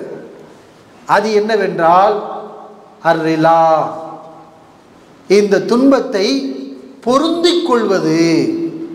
இந்த துன்பத்தை பொருந்திக் கொள்வது, ஏற்றுக்கொள்வது. அப்படி என்றால் சபுருக்கு மேலே ரிலா என்றால் அது என்ன? எப்படி பொருந்திக் கொள்வது? சபுர் என்றால் கவலையாக இருக்கும், கஷ்டமாக இருக்கும். ஆனால் மார்க்கத்துக்கு முரணாக இறங்காமல் நம்மளை நம்ம கட்டுப்படுத்திக்கிட்டு இருப்போம். ரிலாங்கிறது என்னன்னா அதை மனப்பூர்வமாக ஏற்றுக்கொள்வது. அப்படியானால் கவலை வராது. துன்பம் இருக்கும், துன்பம் ஏற்பட்டிருக்கும், அது அவர்களுக்கு துன்பமாகவே இருக்காது. உலகத்தின் பார்வையில் அது துன்பம், உலகத்தின் பார்வையில் அது அழிவு. இந்த ரிலா என்பது என்னன்னா, அல்லாஹ் எனக்கு இவ்வளவு பெரிய அந்தஸ்தை கொடுத்திருக்கிறான், நான் எதுக்கு கவலைப்படணும் என்று அந்த துன்ப நேரத்திலும் அவர்களுடைய முகத்தில் மகிழ்ச்சி இருக்கும். இது ரிலா. இது சாதாரணமாக எல்லோரிடத்திலையும் இது வராது. ஈமானில் உயர்ந்த நிலையில் இருக்கிறார்களே அவர்களிடத்தில் தான் இந்த துன்பத்தை பொருந்திக் கொள்வது என்ற ரிலா என்ற அந்த தன்மை இருக்கும் என்று இஸ்லாமிய அறிஞர்கள் சொல்கிறாங்க. இப்போ அந்த தன்மைக்குரியவர்களாக உம்மு சுலைம் ரலியல்லாஹு அன்ஹாவை நம்ம பார்க்க முடிகிறது. பொதுவாக உலகத்தின் இயல்பு, ஒரு குழந்தை இறந்திருக்கிறது என்றால் எப்படி இந்த தாயாரால் இப்படி இருக்க முடியுது? சில பேர் மார்க்க விவரம் இல்லாதவங்க இந்த செய்தியை, இந்த ஹதீஸ், இது சஹீஹான முஸ்லீமில் இருக்கக்கூடிய ஆதாரபூர்வமான செய்தி, ஆனால் இந்த செய்திகளை இந்த மார்க்க அறிவில்லாதவங்க என்ன பண்ணுறாங்கன்னா குறை கூட காணுகிறார்கள். இது எப்படி உண்மையாக இருக்கும்? இவ்வளோ பெரிய ஒரு துன்பம் ஏற்பட்டிருக்கு, எப்படி இவர்கள் இரவிலே ஒன்றாக கழித்திருப்பார்கள் என்று இதை ஒரு கேள்வியாக கேட்குறாங்க. அது அவங்களுக்கே பிரச்சனை இல்லை, உனக்கு என்ன பிரச்சனை? இப்போ இவர்களுடைய இந்த குதர்க்கமான விஷயங்கள் நம்ம பார்க்குறோம். இப்போ இது என்னன்னா ஈமானின் பிரேக்காக, ஈமானில் உயர்ந்தவர்களுடைய ஒரு நிலையாக நம்ம உம்மு சுலைம் ரலியல்லாஹு அன்ஹா அவங்கள நம்ம பார்க்குறோம். அவங்கள பற்றி உள்ள ஒரு முக்கியமான ஒரு வீரதீரமான ஒரு செயல் இருக்கின்றது. அதற்கு முன்னதாக ஒரு சிறிய இடைவேளை, நம்மை நாம் உற்சாகப்படுத்தி கொண்டு மறுபடியும் தொடர்ந்து ஆர்வமாக இந்த வகுப்பிலே நாம் பயணிக்க வேண்டும். இடைவேளைக்கு பிறகு தொடரும் இன்ஷா அல்லாஹ். அஸ்ஸலாமு அலைக்கும் வரஹ்மத்துல்லாஹி வபரகாத்துஹு. அல்ஹம்துலில்லாஹி ரப்பில் ஆலமீன். வஸ்ஸலாத்து வஸ்ஸலாமு அலா ரசூலினா முஹம்மதின் வ அலா ஆலிஹி வ ஸஹ்பிஹி அஜ்மஈன். அன்பார்ந்த சகோதரர்களே, உம்மு சுலைம் ரலியல்லாஹு அன்ஹா அவர்களுடைய பொறுமை, அல்லாஹ்வின் தீர்ப்பின் மீது அவர்கள் கொண்டிருந்த ஆர்வம், இவற்றை நாம் பார்த்தோம். ஆனால் கணவர் அபூ தல்ஹா ரலியல்லாஹு அன்ஹு அவர்களுக்கு இந்த சந்தர்ப்பத்தில் மனதிலே ஒரு சங்கடம் ஏற்படுகின்றது. இதை ஏன் இரவிலே சொல்லவில்லை? இவ்வளவு தாமதமாக பகல் நேரத்தில் சொல்ல வேண்டும். ஏன் இரவில் சொல்லவில்லை உம்மு சுலைம் ரலியல்லாஹு அன்ஹா? பகலில் எதுக்கு சொல்லணும்? அதுக்கு காரணம் புரிகிறதா? நான் கேட்குற கேள்வி புரியுதா? இதை இரவில் சொல்லாமல் பகலில் விடிந்தவுடன் கணவரிடத்திலே தாமதப்படுத்தி தெரிவிக்க வேண்டிய காரணம் என்ன? என்ன காரணமாக இருக்கும்? தெரிந்தவர்கள் சொல்லலாம்.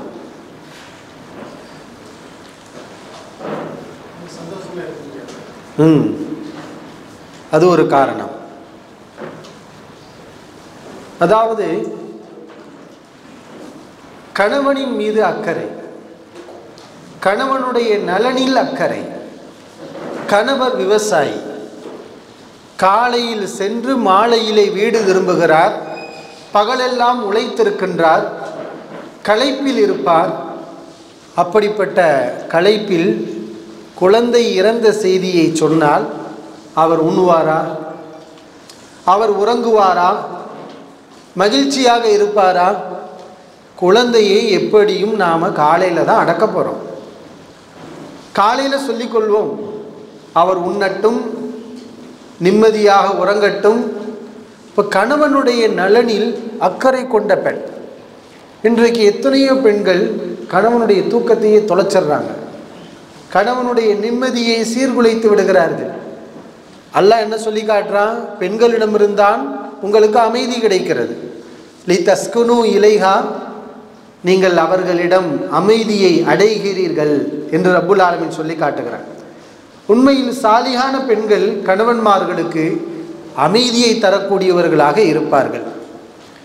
ஆனால் இந்த மார்க்க பற்றும் அல்லாஹ்வுடைய நம்பிக்கையும் குறையும் போது அதிலே பிரச்சனைகள் ஏற்படுகின்றது. உம்மு சுலைம் ரலியல்லாஹு அன்ஹா தலை சிறந்த ஒரு பெண், ஈமான் உள்ள ஒரு பெண், கணவனுடைய நலனில் அக்கறை கொண்ட காரணத்தினால் இதை அவர்கள் இரவில் தெரிவிக்கவில்லை, பகலில் தெரிவிக்கிறார்கள். ஆனால் அபூ தல்ஹா ரலியல்லாஹு அன்ஹு அவர்களுக்கு மனதிலே சங்கடம், இதை தாமதமாக சொன்னதுனால. உடனே ரசூலுல்லாஹி ஸல்லல்லாஹு அலைஹி வஸல்லம் அவர்களிடத்திலே சென்று, அல்லாஹ்வின் தூதர் அவர்களே, உம்மு சுலைம் செய்ததை பார்த்தீர்களா? குழந்தை இறந்து விட்டது தகவலை பகலில் அவர் தெரிவிக்கின்றார். நபி ஸல்லல்லாஹு அலைஹி வஸல்லம் அவர்கள் உம்மு சுலைம் ரலியல்லாஹு அன்ஹா அவங்கள குறை சொல்லவே இல்லை, அவங்கள கண்டிக்கவே இல்லை. ஏன்னா அவங்க செய்தது தவறே கிடையாது, அவர்கள் செய்தது முழுக்க முழுக்க சரியானது நபி அவர்கள் அவங்களுக்காண்டி துவா செஞ்சாங்க. கவலைப்படாதீங்க, அல்லாஹ் ரப்புல் ஆலமீன் நேற்று இரவு உங்களுக்கு அதன் மூலம் கூட அல்லாஹ் ஒரு குழந்தை பாக்கியத்தை தரலாம் என்று நபி அவர்கள் துவா செய்தார்கள். அதே போன்று குழந்தை இறந்திருக்கிறது. அதே இரவிலே உம்மு சுலைம் ரலியல்லாஹு அன்ஹா அவர்களுக்கு அல்லாஹ் குழந்தை பாக்கியத்தை வழங்குகிறார்.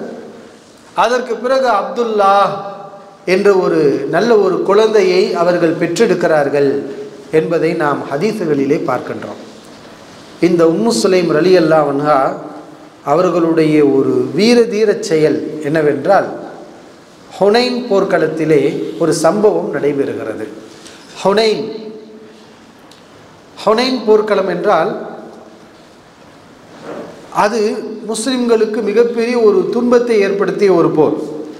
காரணம், முஸ்லிம்கள் இதில் ரொம்ப அதிகமாக இருந்தாங்க. 10,000க்கும் அதிகமான சஹாபாக்கள் இருந்தார்கள். இதற்கு முன்னால் நடந்த போர்களிலெல்லாம் இந்த அளவுக்கு எண்ணிக்கை இருக்கலை. எல்லாம் பத்ரு போரில் எவ்வளவு 300 சொச்சம், உஹது போரில் எவ்வளவு 1000 சொச்சம், இப்படி தான். அதுக்கப்புறம் 3000, இந்த அளவில் தான் இருந்தாங்க. ஆனால் இந்த போர்க்களத்தில் முஸ்லிம்களுடைய கூட்டம் பார்த்தால் மிகப்பெரிய ஒரு கூட்டம். அல்லாஹ் சொல்லி காட்டுறான், இது அஜபத்துக்கும் கசரத்துக்கும் ஃபலம் துக்னி அன்கும் ஷைஆ. உங்களுடைய அதிகமான இந்த எண்ணிக்கை உங்களுக்கு மமதையை ஏற்படுத்தியது, உங்களை ஈர்த்தது. அல்லாஹ் என்ன சொல்லி காட்டுறான், இது அஜபத்துக்கும் கசரத்துக்கும், உங்களுடைய அதிகமான எண்ணிக்கை உங்களை ஈர்த்தது. ஆனால் அந்த கூட்டத்தால் உங்களுக்கு ஒரு நன்மையும் ஏற்படவில்லை. ஃபலம் துக்னி அன்கும் ஷைஆ, இது உங்களை கொஞ்சம் கூட காப்பாற்றவில்லை. அல்லாஹ் சொல்லி காட்டுறான். இப்போ அவ்வளோ பெரிய சஹாபாக்கள் பட 10,000க்கு மேற்பட்டவங்க இருக்கிறாங்க. அல்லாஹ் சொல்லி காட்டுறான், அது உங்களை ஈர்த்தது. இப்போ கூட்டம் என்பது ஈர்க்கும். இதுலேருந்து நம்ம என்ன புரிகிறோம், இந்த கூட்டங்களை கூட்டுவதும் மிகப்பெரிய, நாங்கள் பார்த்தீங்களா பல்லாயிரக்கணக்கான பேராக இருக்கிறோம், இதுவெல்லாம் நம்மை ஈர்க்கக்கூடிய விஷயங்கள், நமக்கு மமதையை ஏற்படுத்தும். அப்படி என்றால் நம்மை கிறுக்காக மாற்றும்னு அர்த்தம். இந்த கூட்டம் என்பது நம்முடைய மூளையை மழுங்கடிக்கும். இதுதான் ஹுனைன் போர்க்களத்தில் சஹாபாக்களுக்கு ஏற்பட்டது. ஆனால் இந்த கூட்டத்தால் ஏதாவது நன்மை ஏற்பட்டதா? இவ்வளவு 10,000 பேர் இருந்தாங்க. ஆனால் எதிரிகள் அம்பை எரியும் போது திடீரென்று தாக்குதல் வந்ததால் அதை எப்படி சமாளிப்பது என்று தெரியாமல் இவ்வளவு பெரிய பெரிய கூட்டம் பின்வாங்கி ஓட ஆரம்பித்தது. இப்போ கூட்டத்தால் எதையும் செய்ய முடியும்னா, இவ்வளோ பெரிய கூட்டத்தை கொண்ட அந்த போர்க்களத்தில் ஏன் இவ்வளோ பெரிய கூட்டம் பின்வாங்கி ஓடணும்? அது ஒரு பலகீனம், அவ்வளவுதான். இப்போ மறுபடியும் எப்படி அவர்கள் மறுபடியும் திரும்பி வந்தார்கள்? எப்படி திரும்பி வந்தார்கள்? நபிகள் நாயகம் ஸல்லல்லாஹு அலைஹி வஸல்லம் அவர்களுடைய வீர தீரமிக்க உரைகளால் ஓடியவர்களை மறுபடியும் போர்க்களத்துக்கு இழுத்து வந்தது ரசூலுல்லாஹி ஸல்லல்லாஹு அலைஹி வஸல்லம் வார்த்தை. அந்த போர்க்களத்திலே நபி அவர்கள் பார்க்கிறார்கள், இவர்கள் பின்வாங்கி ஓடுகிறார்கள் நம்முடைய படையினர். நபி ஸல்லல்லாஹு அலைஹி அவர்கள் தன்னுடைய கோவேரி கழுதையின் மீது ஏறி உட்கார்ந்து கொண்டு சொன்னவர்கள், அனன் நபி லா கதீப், அன இப்னு அப்துல் முத்தலிப் லா கதீப், நான் தான் நபி, இதில் எந்த பொய்யும் இல்லை. எதிரிகளை பார்த்து சொல்கிறார்கள், நபியை கொல்வதற்காகத்தானே வந்திருக்கிறீர்கள், அந்த நபி நான் தான், பொய் இல்லை, வாருங்கள். அப்துல் முத்தலிபுடைய பேரனைத்தானே நீங்கள் எதிர்பார்த்து கொண்டிருக்கிறீர்கள், அந்த அப்துல் முத்தலிபுடைய பேரன் நான் தான், பொய் இல்லை, வாருங்கள் என்று சொல்கிறார்கள். ஓடியவர்கள் எல்லாம் திரும்பி பார்க்கிறார்கள். யாருடைய குரல்? நபிகள் நாயகம் ஸல்லல்லாஹு அலைஹி வஸல்லம் குரல். நாம் உயிருக்கு பயந்து ஓடுகிறோம், அல்லாஹ்வுடைய தூதரோ தன்னந்தனியாக நின்று கொண்டு என்னை நோக்கி வாருங்கள், நான் இங்குதான் இருக்கிறேன், வாருங்கள் என்று எதிரிகளை அழைக்கிறார்கள். இது நமக்கு கேவலம் இல்லையா, அவமானம் என்று சொல்லி ஓடியவர்கள் மறுபடியும் திரும்பி வந்தார்கள். பிறகு அல்லாஹ் ரப்புல் ஆலமீன் அந்த போர்க்களத்தில் முஸ்லிம்களுக்கு வெற்றியை கொடுத்தான். இப்போ இது கதை அல்ல, கற்பனை அல்ல. உண்மையில் வீரம் என்பது நம்முடைய உள்ளத்தில் இருக்க வேண்டும். நம்முடைய உள்ளத்தில் இருக்கக்கூடிய அந்த ஈமானிய வலிமைதான் நமக்கு வெற்றியை பெற்றுத்தருமே தவிர, தலைகள் அதிகமாக இருந்தால், கூட்டங்கள் நிரம்பி வழிந்தால் நாம் சாதித்து விட முடியும் என்பது பொய். அதனால் எந்த நன்மையும் இல்லை என்று அல்லாஹ் ரப்புல் ஆலமீன் சொல்லி காட்டுகிறான். இப்போ இப்படிப்பட்ட போர்க்களம் இந்த ஹுனைன் போர்க்களம், முஸ்லிம்கள் பின்வாங்கி ஓடிய ஒரு போர்க்களம் ஹுனைன் போர்க்களம். இந்த போர்க்களத்தில் உம்மு சுலைம் ரலியல்லாஹு அன்ஹா அவங்கள கணவர் அபு துல்ஹா பார்க்குறார். கையில் ஒரு கூர்வாள், கையில் ஒரு கூர்வாள், கூரான ஒரு கத்தியை வச்சுக்கிட்டு உம்மு சுலைம் ரலியல்லாஹு அன்ஹா சுற்றிக்கிட்டே இருக்கிறாங்க. இதை கணவர் எப்படி பார்க்குறாங்க, என்ன நம்ம மனைவி கையில் கத்தியெல்லாம் இருக்குது, ரசூலுல்லாஹி ஸல்லல்லாஹு அலைஹி வஸல்லம் வந்து அல்லாஹ்வின் தூதரவர்களே இந்த உம்மு சுலைமை பார்த்தீங்களா, கையில் கத்தியோடு சுற்றி கொண்டு இருக்கிறார், என்னன்னு கொஞ்சம் கேளுங்களேன். ஏன்னா பெண்கள் சண்டையிடுவதற்கு அனுமதி இல்லை, அவங்க என்ன செய்ய முடியாது, சண்டையிடக்கூடாது. அதுதான் இப்போ நுசைபா ரலியல்லாஹு அன்ஹா சண்டையிட்டாங்களான்னா வேறு வழி இல்லை, ரசூலுல்லாஹி ஸல்லல்லாஹு அலைஹி வஸல்லம் பக்கத்தில் யாருமே இல்லை. ஆண்கள் இருந்திருந்தால் இவங்க போயிருக்க மாட்டாங்க, யாருமே இல்லை. முஸாப் பின் உமைர் 1-2 பேர் தான் நிற்கிறாங்க, ஒரு ஆள் வெட்ட வர்றான், நம்மளால் ஆன முடிஞ்ச உதவியை செய்யணுங்கிறதுக்காக அவர்கள் அந்த நிலைக்கு தள்ளப்பட்டார்கள். இப்போ நபி அவர்கள் உம்மு சுலைம் ரலியல்லாஹு அன்ஹாவை கூப்பிட்டு கேட்குறாங்க, உம்மு சுலைமி இது என்ன, ஏன் நீங்கள் இந்த கத்தியை தூக்கி கொண்டு திரிகின்றீர்கள்? உம்மு சுலைம் ரலியல்லாஹு அன்ஹா சொன்னாங்க, அல்லாஹ்வின் தூதரவர்களே, நான் யாரையும் போய் குத்துறதுக்காக வெட்டுறதுக்காக இதை நான் வச்சுக்கிறல, என்னுடைய சேஃப்டிக்கு நான் வச்சுருக்கிறேன். இந்தனா மின்னி அஹது மினல் முஷ்ரிகீன், யாராவது முஷ்ரிக் தேவையில்லாமல் என் பக்கத்தில் நெருங்கி வந்தான் என்றால் பக்கர்த்து பிஹி பத்தனஹு, இதை கொண்டு அவன் வயிற்றை நான் கிழித்து விடுவேன், அதற்காக நான் வைத்திருக்கிறேன். ரசூலுல்லாஹி ஸல்லல்லாஹு அலைஹி வஸல்லம் சிரிக்கிறாங்க. அவங்களுடைய வீரம், ஆனால் அது குறை சொல்ல முடியாதுல்ல. எதிரி யாராவது வந்து ஒரு பெண்ணை வந்து துன்புறுத்துகிறான் என்றால் அந்த நேரத்தில் அவர்கள் எதிர்த்து தாக்கினார்கள் என்றால் அது குற்றம் சொல்ல முடியாது. ரசூலுல்லாஹி ஸல்லல்லாஹு அலைஹி வஸல்லம் சிரித்துவிட்டு அந்த நேரத்திலே உம்மு சுலைம் ரலியல்லாஹு அன்ஹா சொல்லக்கூடிய வார்த்தையை பாருங்கள், அல்லாஹ்வின் தூதரவர்களே, அக்துலு மம் பஅதனா மினத் துலக்காயி இன்ஹஸமு பிக, உங்களை விட்டு ஓடி போகிறாங்கல்ல, இந்த ஓடி தோற்று போய் போகிறாங்களே, இவங்களையெல்லாம் நான் கொலை செய்யலாமா? அதான் அவங்க மனசில் என்ன இருக்குன்னா, நானும் ஒரு ஆணை போல உங்களை போல நான் சண்டை போடணும், இந்த எதிரிகளை எல்லாம் நான் கொல்லணும், இதுக்கு எனக்கு அனுமதி கொடுங்க அல்லாஹ்வுடைய தூதரேன்னு கேட்குறாங்க. ஏன்னா கையில் வந்துருச்சு வாள், அதுக்கு நம்ம ஏதாவது ஒரு வேலை கொடுக்கணுமே, நான் இந்த ஓடக்கூடிய இந்த எதிரிகளை எல்லாம் நான் கொல்லலாமா அல்லாஹ்வுடைய தூதரே அப்படின்னு கேட்குறாங்க. ரசூலுல்லாஹி ஸல்லல்லாஹு அலைஹி வஸல்லம், யா உம்மு சுலைமே, இன்னல்லாஹ கது கஃபா வஹ்சன, அல்லாஹ்வே அனைத்தையும் பார்த்து கொண்டான், இந்த போர்க்களத்தில் மிக ஒரு பெரிய உதவியை நமக்கு செஞ்சு ஒரு நல்ல நிலையை ஏற்படுத்தி இருக்கிறான், இதில் நீங்கள் இவ்வாறு செய்ய வேண்டும்ங்கிற அவசியம் இல்லை என்று ரசூலுல்லாஹி ஸல்லல்லாஹு அலைஹி வஸல்லம் அவர்கள் சொன்னார்கள்ங்கிறத நம்ம பார்க்குறோம். இப்போ அந்த பெண்களுக்கு தெரியும், கண்ணால் பார்க்குறாங்க, போர்க்களத்தில்ங்கிறது ஒரு நாடக சபை அல்ல, அது வந்து பொழுதுபோக்கு அவை அல்ல, அங்கே வெட்டும் கத்தி குத்தும் இரத்தம் சிந்துவதும் உறுப்புகள் சிதறுவதும் இதுதான். இதை கண்ணால் கண்டவர்கள் யார்? இந்த சஹாபிய பெண்கள். காரணம், இவர்கள் இரத்தத்தை பார்த்து கொண்டே இருப்பார்கள். சஹாபாக்களுக்கு வெட்டுக்கள் விழும்போது அந்த காயங்களுக்கு களிம்பு தடவக்கூடியவர்கள் இவர்கள் தான்.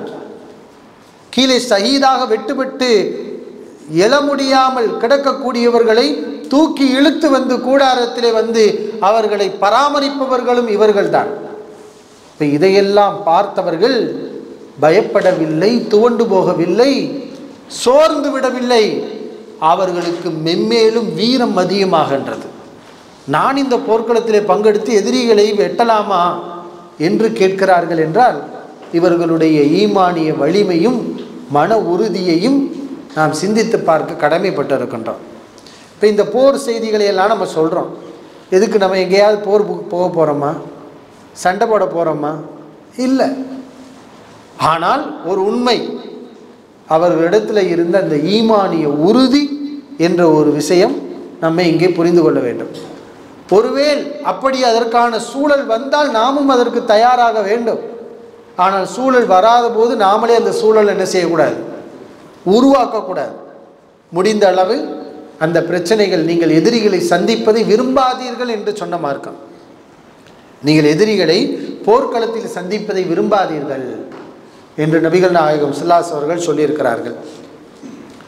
அல்லாஹ் உம்மு சுலைம் ரலியல்லாஹு அன்ஹா அவர்களுக்கு அருள் புரியட்டும். இப்படிப்பட்ட ஒரு வீர பெண்ணாக அவர்கள் வரலாற்றிலே இருந்திருக்கிறார்கள். அவர்களை போன்ற அந்த மன தைரியத்தையும் ஈமானிய உறுதியையும் நமக்கும் நம்முடைய பெண்களுக்கும் அல்லாஹ் ரப்புல் ஆலமீன் வழங்க வேண்டும். அடுத்து ஒரு சஹாபிய பெண்மணி யார் என்றால், மிகப்பெரிய ஒரு வீரப்பெண். பரவலாக வரலாற்றிலே இவர்களை பற்றி மிக குறைவாக அறியப்பட்டிருக்கலாம். நாமும் கூட இந்த சஹாபிய பெண்களுடைய தியாகங்களை தேடும்போது தான் இப்படிப்பட்ட ஒரு சஹாபிய பெண்ணும் இருக்கிறார்களே என்று பார்த்து நம்ம ரொம்ப ஆச்சரியப்பட்டிருக்கிறோம். அவங்க யார் என்றால் அஸ்மா பின்து யசீத். அஸ்மா என்று கேட்டால் இன்னொரு சஹாபியுடைய பேர் வரும், அஸ்மா பின்து அபிபக்கர். அபுபக்கர் ரலியல்லாஹுடைய மகள் அஸ்மா, அவங்க பேர் அஸ்மா தான். ஆனால் இப்போ நம்ம அறிந்து கொள்ள இருக்கின்ற சஹாபிய பெண் அஸ்மா ரலியல்லாஹு அன்ஹா. யார்? அன்சாரி. அஸ்மா பின்து அபிபக்கர் அன்சாரி இல்லை, அவங்க யார்? அவங்க முஹாஜிர், குறைஷி. இவங்க அன்சாரி. இவங்களுடைய தகப்பனார் பேர் யசீது. இவர்கள் ஒரு மிகப்பெரிய ஒரு வீர தீரமிக்க செயலை செய்கிறாங்க. என்னென்னா, எருமூக்கு போர்க்களம். எருமூக் என்ற போர்க்களம் அபூபக்கர் சித்திக் ரலியல்லாஹு அன்ஹு அவர்களுடைய ஆட்சி காலத்தில் நடைபெறுகிறது. முஸ்லிம்களுக்கும் அந்த ரோமர்கள் இருக்கிறார்களே, ரோமர்களுக்கு மத்தியில் இந்த போர்க்களம் நடக்கின்றது. அதாவது இஸ்லாமிய வரலாற்றை நம்ம தெரிஞ்சுன்னு சொன்னால், இன்றைக்கு நடக்கக்கூடிய பல்வேறு பிரச்சனைகள் எல்லாத்தையும் இந்த வரலாறோடு ஒப்பிட்டு பார்த்தா எல்லாவற்றுக்கும் கண்டிப்பாக ஒரு தொடர்பு இருக்குங்கிறத நம்ம என்ன செய்யலாம், பார்க்கலாம். இப்போ ரோமர்கள் அன்றைக்கு ஷாமை ஆதிக்கத்தில் வைத்திருந்தவர்கள், ஷாமை ஆண்டு கொண்டிருந்தவர்கள் தான் ரோமர்கள். அவர்களுடைய மன்னர் அதிபர் தான் ஹெர்குலிஸ் என்று சொல்லப்படுகிறது. இந்த போர்க்களத்தில், இந்த எர்முக் போர்க்களத்தில் ஷாம் முஸ்லிம்களுடைய வசத்தில் வந்தது. அபூபக்கர் சித்திக் அவங்களுடைய ஹிலாஃபத்தில் இந்த போர்க்களத்தினுடைய இறுதியில் ஷாமை முஸ்லிம்கள் வெற்றி கொள்கிறார்கள். இது மிகப்பெரிய ஒரு படையை கொண்ட போர்க்களம். முஸ்லிம்களுடைய அணியில் 36,000 நபர்கள் கலந்து கொண்டார்கள். சஹாபாக்கள் அல்லாதவர்கள் என்று 36,000 முஸ்லிம்கள் இந்த போர்க்களத்திலே கலந்து கொண்டார்கள். எதிரிகளுடைய தரப்பில், ரோமர்களுடைய தரப்பில் பார்த்தா 2,40,000 பேர். எத்தனை மடங்கு அதிகம்? 2,40,000 பேர் என்று சொல்லப்படுகின்றது. இப்போ இந்த போர்க்களத்தில் ஹாலித் இப்னு வலீத், அபு உபைதா ரலியல்லாஹு அன்ஹுமா, இந்த இருவருடைய தலைமையில் இந்த போர்க்களம் நடைபெற்றது. இந்த போர்க்களத்தில் உள்ள ஒரு சம்பவம் தான் அஸ்மா பின்து யசீத் அவர்கள் செய்து காட்டிய வீரதீரமிக்க ஒரு செயல். இந்த அஸ்மா பின்து யசீத் யாருன்னா, முஆத் இப்னு ஜபல் ரலியல்லாஹு அன்ஹு நம்ம கேள்விப்பட்டிருப்போம். மிகச்சிறந்த ஒரு சஹாபி.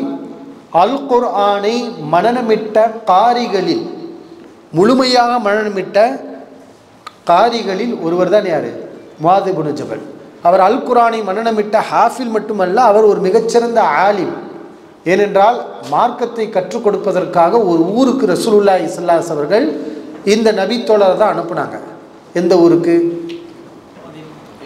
யமனுக்கு அனுப்புனாங்க. யமன் தேசத்துக்கு ரசூலுல்லாஹி ஸல்லல்லாஹு அலைஹி அவர்கள் முஆத் இப்னு ஜபலை தான் என்ன செஞ்சாங்க? ரலியல்லாஹு அன்ஹு அவங்கள தான் அனுப்புனாங்க. இந்த அஸ்மா பின்த் யசீத் இவங்களுக்கும் முஆத் இப்னு ஜபல் அவர்களுக்கும் என்ன உறவுன்னு சொன்னால், முஆத் இப்னு ஜபல் ரலியல்லாஹு அன்ஹு அவர்களுடைய சிறிய தந்தையின் மகள், சாச்சாவுடைய மகள் தான் யார்? அஸ்மா பின்த் யசீத் ரலியல்லாஹு அன்ஹா. இந்த எர்முக் போர்க்களத்தில் இவங்க என்ன பண்ணுறாங்கன்னா, எதிரி இவங்க பெண்கள் இருக்கக்கூடிய கூடாரத்துக்குள்ளே வந்துடுறாங்க.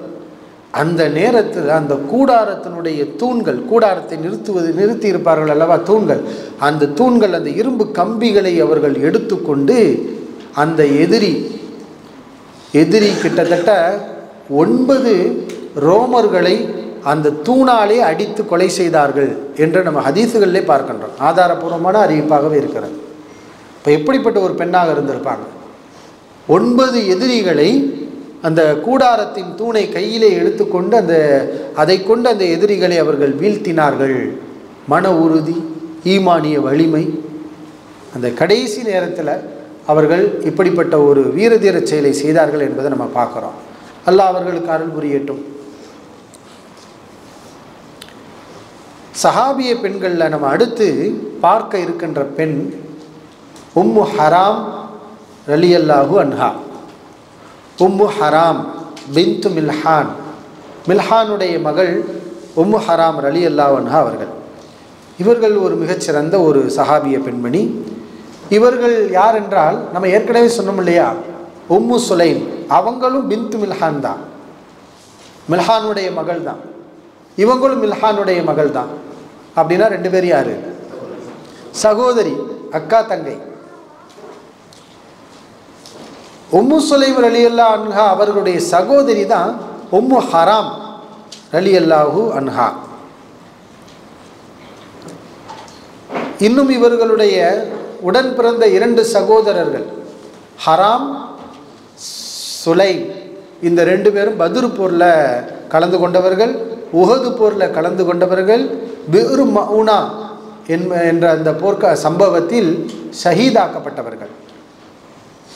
அதாவது குடும்பமே எப்படி இருக்குன்னா, சகோதரர்கள் ஷஹீதாகிறாங்க. இப்படி ஒரு தியாகம் செய்யக்கூடிய ஒரு குடும்பத்தை சார்ந்தவர்கள் தான் உம்மு ஹராம் ரலியல்லாஹு அன்ஹா. இவர்களுடைய ஒரு தியாகத்தை பாருங்கள். அதாவது அன்றைக்கு பெண்களுடைய பங்களிப்பு என்னன்னு நம்ம தெரிஞ்சுக்கணும். போர்க்களத்தில் அன்றைக்கு பெண்களுடைய பங்களிப்பு, போர்க்களத்தில் ஏன் பெண்கள் வர வேண்டும், சஹாபிய பெண்கள் ஏன் வர வேண்டும் என்றால், நம்ம அதுக்குரிய காரணத்தை சொல்லியிருக்கிறோம். சஹாபாக்களுக்கு உதவி செய்வதற்காக என்ன வருவாங்க, அவங்களுக்கு தண்ணீர் எடுத்து தருவதற்கும், நோயாளிகள் மருத்துவம் செய்வதற்கும், காயப்பட்டவர்களுடைய அந்த காயத்தை மருந்து போடுவதற்கும், இப்படிப்பட்ட ஒரு உதவிக்காக சஹாபிய பெண்கள் வந்திருக்கிறாங்க. அந்த போர்க்களத்தில் இப்படிப்பட்ட பணியில் ஈடுபட்ட பெண்கள் பார்த்திங்கன்னா கிட்டத்தட்ட நம்ம சில பெண்களை சொல்லியிருக்கிறோம். உம்மு அத்தியா ரலியல்லாஹு அன்ஹா அவங்கள சொன்னோம். அதே மாதிரி ஆயிஷா ரலியல்லாஹு அன்ஹா, உம்மு சுலைம் ரலியல்லாஹு அன்ஹா, அதே மாதிரி ஹம்னா பின்த் ஜஹ்ஷ், ஹம்னா ரலியல்லாஹு அன்ஹா, உம்மு ஐமன், இவங்களாம் நபி அவர்களுக்கு மிக விருப்பமான ஒரு சஹாபிய பெண்கள். நபி ஸல்லல்லாஹு அலைஹி வஸல்லம் உம்மு ஐமன் ரலியல்லாஹு அன்ஹா அவங்களாம் அடிக்கடி போய் பார்ப்பாங்க, சந்திப்பாங்க, அவங்களோட பேசுவாங்க.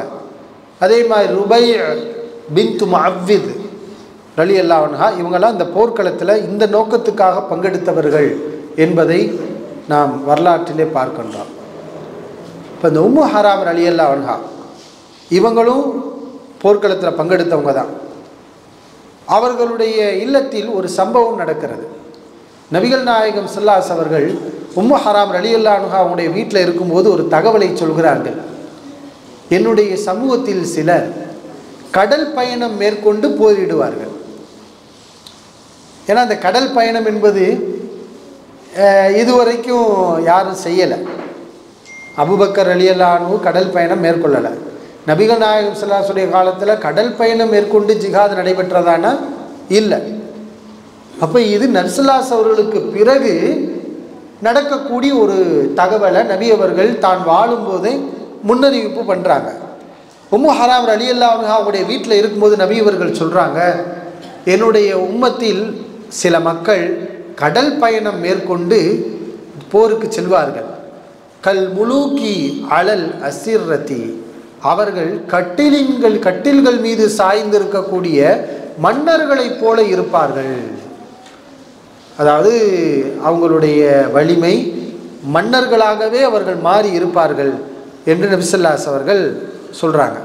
அப்போ உம்மு ஹராம் ரலியல்லாஹு அன்ஹா நபி அவர்களிடத்தில் கேட்டாங்க, ஃபதுல்லாஹ யஜஅலனி மின்ஹும், அல்லாஹ்வுடைய தூதரவர்களே அவர்களில் என்னையும் ஒருவராக ஆக்குங்கள், அவர்களில் என்னையும் ஒருவராக ஆக்குங்கள் என்று அவங்க கோரிக்கை வைக்கிறாங்க. அதாவது ஜிஹாத் போர்க்களத்துக்கு போகிறாங்க, அவர்களில் என்னையும் ஒருவராக ஆக்குங்கள், அந்த போர்க்களத்துக்கு முஸ்லிம்களுக்கு உதவி செய்வதற்காக நானும் செல்ல வேண்டும், அதில் எனக்கு ஷஹாதத்து கிடைக்க வேண்டும் என்று அதில் என்னை ஒருவராக ஆக்குங்கள் என்று நபி அவர்களிடத்தில் கேட்குறாங்க. நபி ஸல்லல்லாஹு அலைஹி வஸல்லம் அவங்களுக்காண்டி துவா செய்கிறாங்க. பிறகு கொஞ்ச நேரத்தில் நபி அவர்கள் மறுபடியும் இதே மாதிரி ஒரு விஷயத்தை சொல்கிறாங்க. இது மாதிரி மறுபடியும் ஒரு கடல் பயணம் இஸ்லாமியர்கள் பிற்காலத்தில் மேற்கொள்வார்கள் சொல்லும்போது அல்லாஹ்வுடைய தூதரே அதிலும் என்னை ஒருவராக ஆக்குங்கள் என்று உம்மு ஹராம் ரலியல்லாஹு அன்ஹா சொல்கிறாங்க. இப்போ என்னென்னா ஆர்வம், நபி அவர்கள் சிறப்பித்து சொல்லக்கூடிய ஒரு விஷயம், அதில் நம்ம கலந்து கொண்டால் அது நன்மைதானே என்று ஆர்வப்பட்டவர்களாக இருந்தார்கள். ஆனால் நபி அவர்கள் இல்லை, நீங்கள் முதலாவது செல்லக்கூடிய அந்த சாராருடன் நீங்கள் செல்வீர்கள் என்று நபி அவர்கள் சொல்கிறாங்க. நபிகள் நாயகம் ஸல்லல்லாஹு அலைஹி வஸல்லம் சொன்ன மாதிரியே அது நடந்தது. உம்மு ஹராம் ரலியல்லாஹு அன்ஹா நபி அவர்களுக்கு பிறகு முஆவியா ரலியல்லாஹு அன்ஹு அவங்களுடைய ஆட்சி காலத்தில் ஒரு கடல் பயணம் மேற்கொள்கிறார்கள். அந்த கடல் பயணத்தில் தன்னுடைய கணவர் உபாதத்து இப்னு சாமித் ரலியல்லாஹு அன்ஹு அவங்களோட அந்த கடல் பயணத்தை மேற்கொள்கிறாங்க. கணவரோட போகிறாங்க. போய்விட்டு வெற்றி கொண்டு அவர்கள் திரும்பும் வழியில் வாகனத்தின் மீது ஏறுகிறார்கள். தவறி அவர்கள் கீழே விழுந்து கழுத்து உடைபட்டு அவர்கள் ஷஹீதாகிறார்கள். இது ஷஹாதத்து தானே. ஏன்னா அல்லாஹ்வுடைய பாதையில் போகிறாங்க, அந்த பயணத்தில் மேற்கொள்கிறாங்க. எதிரிகளால் வெட்டுப்பட்டாலும் ஷஹாதத்து தான். அந்த பயணத்தில் இது மாதிரியான ஒரு விபத்து ஏற்பட்டு நபி அவர்கள் இடிபாடுகளில் சிக்கி மரணித்தா ஷஹீதுன்னு சொன்னாங்க. அது மாதிரி உடல் சிதறி மரணித்தால் ஷஹீதுன்னு சொல்லியிருக்கிறாங்க. நெருப்பு பட்டு எரிந்து மரணித்தால் ஷஹீது, தண்ணீரில் மூழ்கி மரணித்தால் ஷஹீது, அல் மபுத்தூன் வயிற்று பிரச்சனையில் ஒருவர் மரணித்தால் அவர் ஷஹீது, அல் மத்தஊன் இந்த நோய் கொள்ளை நோய் அதனால் மரணித்தால் ஷஹீது என்று நபி அவர்கள் சொல்லியிருக்கிறாங்க. இப்போ அல்லாஹ்வுடைய பாதையில் இவர்கள் கீழே விழுந்து கழுத்து உடைபட்டு அவர்கள் ஷஹீதானார்கள் என்பதை நாம் ஹதீஸுகளிலே பார்க்கின்றோம். இப்போ இதுவும் ஒரு மிகப்பெரிய ஒரு தியாகம். இதைத்தான் அவங்க எதிர்பார்த்தாங்க. அவங்க வாழ்ந்ததே என்னது, ஏதோ வாழ்ந்தோம் சென்றோம் என்று இல்லாமல் நாம் அல்லாஹ்விற்காக நம்முடைய உயிர் பிரிய வேண்டும், அவனுக்காகவே நாம் வாழ்ந்து மரணிக்க வேண்டும் என்பதை உயர்ந்திய லட்சியமாக கொண்டு வாழ்ந்த அந்த சஹாபாக்களை பார்த்து நாமும் படிப்பினை பெற்றுக்கொள்ள வேண்டும். இந்த உலகம் அற்பமானது, இந்த உலகம் ஒரு நாள் அழியக்கூடியது. இந்த உலகத்தை மட்டும் நம்பியவர்கள் உலகத்திலே ஏராளம் இருக்கின்றார்கள். அவர்களுக்கு பேர் முஸ்லிம்கள் அல்ல. ஆனால் நாம் முஸ்லிம்கள். இந்த உலகம் மட்டமானது, அழியக்கூடியது. இதற்கு பிறகு உன்னதமான வாழ்க்கை இருக்கிறது. அந்த வாழ்க்கைக்காக நாம் பயணிக்க வேண்டும். அந்த வாழ்க்கையை லட்சியமாக கொண்டு மனதிலே ஆழ பதிய வைத்து வீர தீரமிக்க செயல்களை நாம் செய்ய வேண்டும் என்பதை இந்த பெண்கள் ஆண் சஹாபாக்களிடமும் இருக்கின்றது. இந்த பெண் சஹாபாக்களிடத்தில் இருந்த சஹாபிய பெண்களிடத்தில் இருந்த அந்த உணர்வு நம்மிடத்திலையும் வர வேண்டும். இன்ஷா அல்லாஹ், இன்ஷா அல்லாஹ் முயற்சிக்கலாமா? இன்ஷா அல்லாஹ். இப்போ அடுத்த சஹாபிய பெண்மணி யார் என்றால் உம்மு வரக்கா ரலியல்லாஹு அன்ஹா. உம்மு வரக்கா ரலியல்லாஹு அன்ஹா ஒரு வயது மூத்த ஒரு சஹாபிய பெண்மணி. இவர்களை நபிகள் நாயகம் ஸல்லல்லாஹு அலைஹி வஸல்லம் அவர்கள் ஒவ்வொரு வெள்ளிக்கிழமையும் சென்று பார்த்து வருவார்கள். அப்படி ஒரு தடவை அவர்களை பார்க்கும்போது, ஆனால் அவங்க வீட்டிலேயே ஒரு முஅத்தினை ஏற்படுத்தி வீட்டிலேயே அவர்கள் தொழுதார்கள் என்ற ஒரு தகவலும் இருக்கின்றது.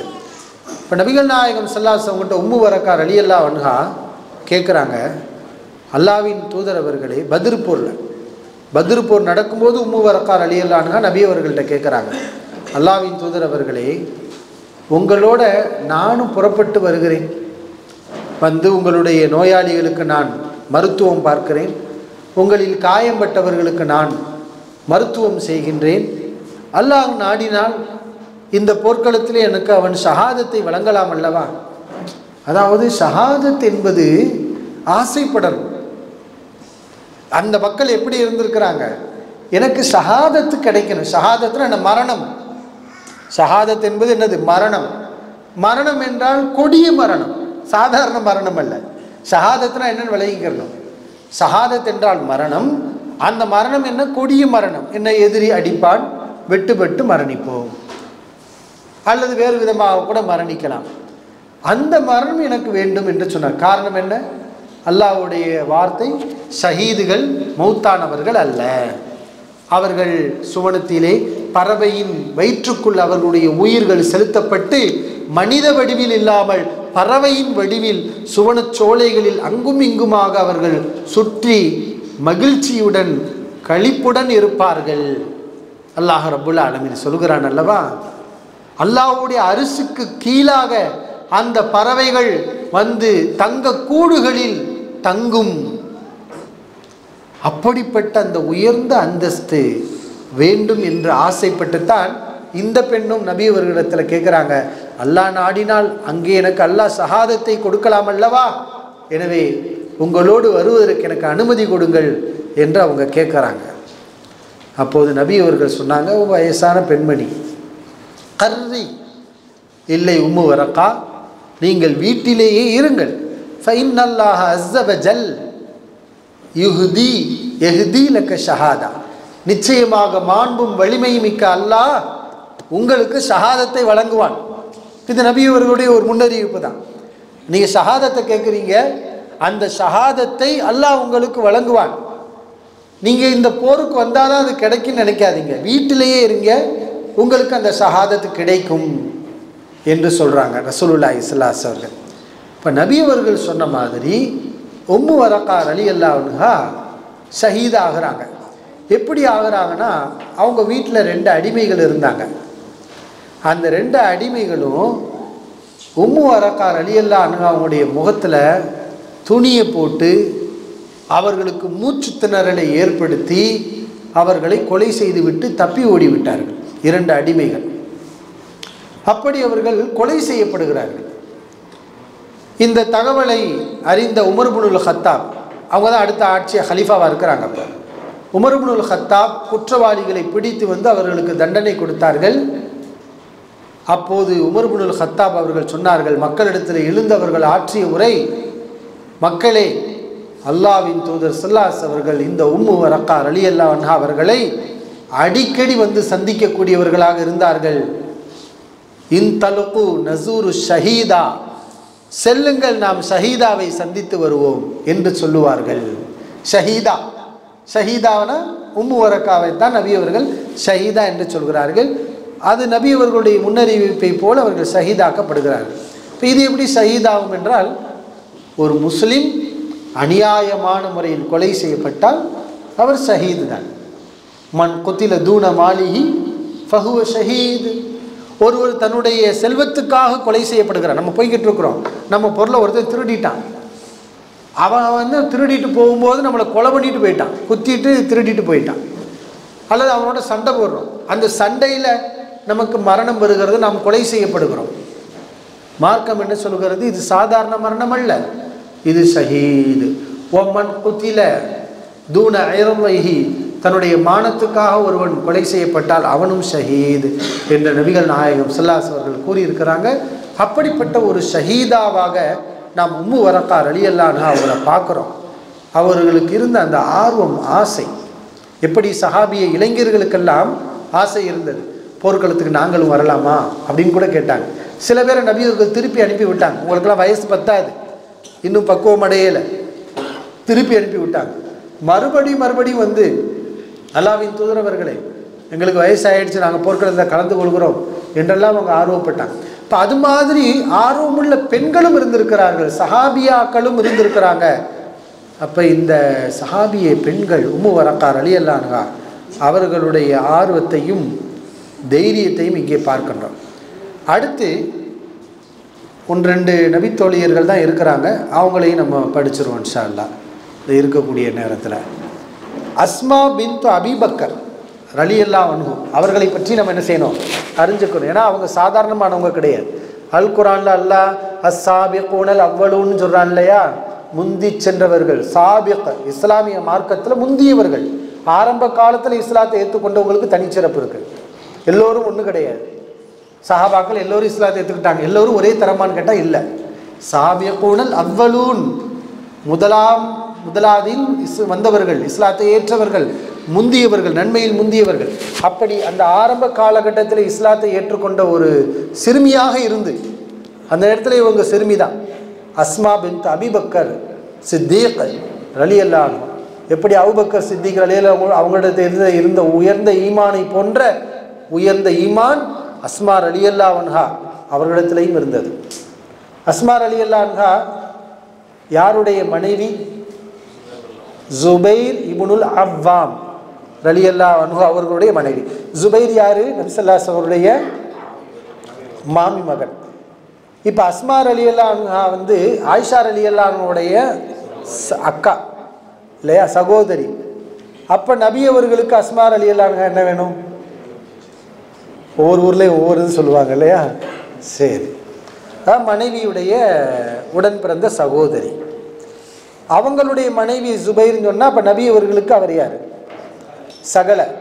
இப்போ ரசூல் ஸல்லல்லாஹு அலைஹி அவர்களுக்கு மாமி மகன் என்ற ஒரு முறையும் இருக்கிறது. யார்? ஜுபைர் ரலியல்லாஹு அன்ஹு ரசூல் ஸல்லல்லாஹு அலைஹி உடைய மாமி மகன்.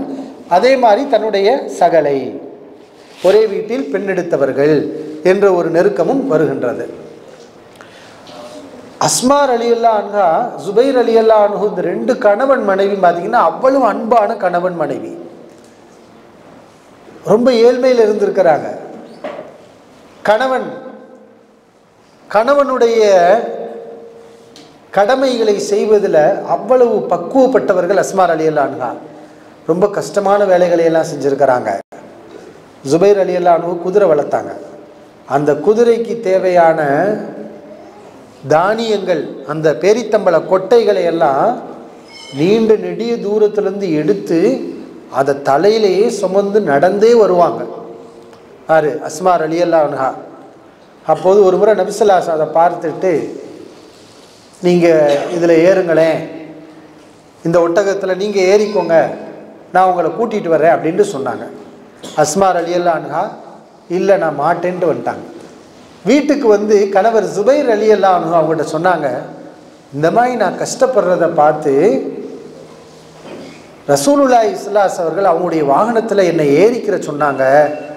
ஆனால் உங்களுடைய ரோசத்தை நான் நினச்சி பார்த்தேன். ஜுபைர் அவருடைய மனைவி இல்லையானா, இப்போ நான் எப்படி அடுத்தவங்களுடைய என்னதான் இருந்தாலும் ரசூல் ஸல்லல்லாஹு அலைஹி அவங்களா இருந்தாலும் அவர் சகலை இல்லையா, அதனால் உங்களுடைய ஒரு ரோசத்தை நான் நினைத்து பார்த்தேன், நான் வேண்டாம் என்று நிராகரித்து விட்டேன். அப்போது ஜுபைர் ரலியல்லாஹு அன்ஹு சொன்னாங்க, நீ வேதனைப்பட்டு சிரமத்தோடு இந்த பேரித்தம்பள கொட்டைகளை எல்லாம் சுமந்து வந்ததுதான் எனக்கு மிக வேதனையாக இருக்கின்றது என்று சொன்னார்கள்ங்கிறத பார்க்குறோம். இப்போ அப்படிப்பட்ட ஒரு சிறந்த ஒரு கணவன் மனைவி இவங்க. ரசூலுல்லாஹி ஸல்லல்லாஹு அலைஹி வஸல்லம் ஹிஜ்ரத் செய்யக்கூடிய நேரத்தில் சிறுமியாக தான் இருந்தாங்க, திருமணம் ஆகலை. அந்த நேரத்தில் இவங்க ஒரு சிறுமி, பக்குவமான சிறுமியாக தான் இருந்தாங்க. அந்த நேரத்தில் இவர்களுக்கு நல்ல தெரியும், அஸ்மா ரலியல்லாஹு அன்ஹா அவங்களுக்கு நல்ல விளங்கும், ரசூல் ஸல்லல்லாஹு அலைஹி அவங்களும் தன்னுடைய வாப்பா அபூபக்கர் சித்திக் ரலியல்லாஹு அன்ஹு அவங்களும் ஹிஜ்ரத் செய்ய போகிறாங்கங்கிறது நல்ல தெரியும். ஏன்னா அவங்களுக்கு தேவையான சாப்பாடுகளை எல்லாம் கொண்டு போய் கொடுக்கறதே யாரு? இவங்க தான். நபி அவர்கள் எங்கே ஒளிஞ்சிருந்தாங்க? சவுர் குகையில் ஒளிஞ்சிருந்தாங்க. சவுர் குகை பெரும்பாலும் நம்ம பார்த்துருப்போம்னா கீழே நின்று பார்த்துருப்போம், யார் மேலே போய் பார்த்துருக்க மாட்டோம். அது எவ்வளோ பெரிய ஒரு மலை, அதை பார்க்கறதுக்கு முன்னாடி வரைக்கும் அது ஏதோ ஒரு குகைன்னு நம்ம நினச்சோம். போய்கிட்டே இருக்கும்போது ரோட்டு ஓரமாக இருக்கும் போல அப்படின்னு நம்ம நினச்சோம். ஆனால் அந்த சவுர் குகையை பார்த்ததுக்கப்புறம் தான் அதில் எவ்வளவு கஷ்டப்பட்டு ரசூல் ஸல்லல்லாஹு அலைஹி அவங்களும் அபூபக்கர் சித்திக் ரலியல்லாஹு அவங்களும் போயிருப்பாங்க. அவங்களுக்கு அஸ்மா ரலியல்லாஹு அன்ஹா எப்படி அங்கே கொண்டு போய் சாப்பாடு கொடுத்துருப்பாங்க. அல்லாஹ் அக்பர். இன்னைக்கு போகக்கூடியவங்களுக்கு அரபுகள் போர்டு வைக்கிறாங்க, என்ன இந்த சவுர் குகைக்கெல்லாம் யாரும் தயவு செஞ்சு வராதிங்க, ஏன்னா நிறைய பேர் வந்து கீழே தடுமாறி விழுந்து மௌத்தா போயிடுறாங்க. உண்மை அதுதான். அந்த பாதையெல்லாம் கரடு முரடாக இருக்கும், பெரிய ஒரு மலை, தடுமாறி விழுந்தால் மரணம்தான். இவ்வளவு கஷ்டப்பட்டு எதுக்கு இந்த குகைக்கு வரணும்? நபி அவர்கள் வந்தாங்கன்னா உயிரை காப்பாற்றுறதுக்காக, ஒளிகிறதுக்காண்டி வந்தாங்க.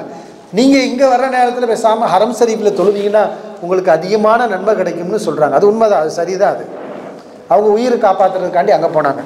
அப்படிப்பட்ட அந்த குகைக்கு இந்த இருவருக்காக உணவை கொண்டு போய் கொடுத்த ஒரு மிகப்பெரிய தியாகி செம்மல் தான் யாரு? அஸ்மா ரலியல்லாஹு அன்ஹா அவர்கள்.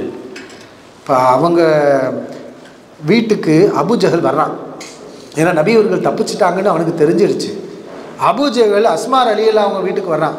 அவங்க வீட்டில் அஸ்மா ரலியல்லாஹு அன்ஹா தான் இருக்கிறாங்க. எங்கே வாப்பா எங்கே, அபூபக்கர் எங்கே? அஸ்மா ரலியல்லாஹு அன்ஹாவுக்கு நல்லா தெரியும், அது அவனுக்கும் தெரியுது. அதனால தான் கேட்குறான், எங்கே அபூபக்கர் சித்திக் எங்கே? அஸ்மா ரலியல்லாஹு அன்ஹா எனக்கு அதை பற்றி ஒன்றுமே தெரியாது அப்படின்னு சொல்கிறாங்க. தெரியும், ஆனால் அதை மறைக்கிறார்கள், மறைக்க வேண்டிய கட்டாயம். அதை பற்றி எனக்கு ஒன்றுமே தெரியாது. வந்தவன் கோபத்தில் அஸ்மா ரலியல்லாஹு அன்ஹாவுடைய கன்னத்தில் ஓங்கி அறைகிறான். அதிலே அவர்கள் அணிந்திருந்த தோடு விலகி அது வெளியே பறந்து போய் விழுந்து, அந்த அளவுக்கு அவன் ஓங்கி பலமாக அடிச்சிருக்கிறான். அஸ்மா ரலியல்லாஹு அன்ஹா அதை தாங்கி கொண்டாங்க.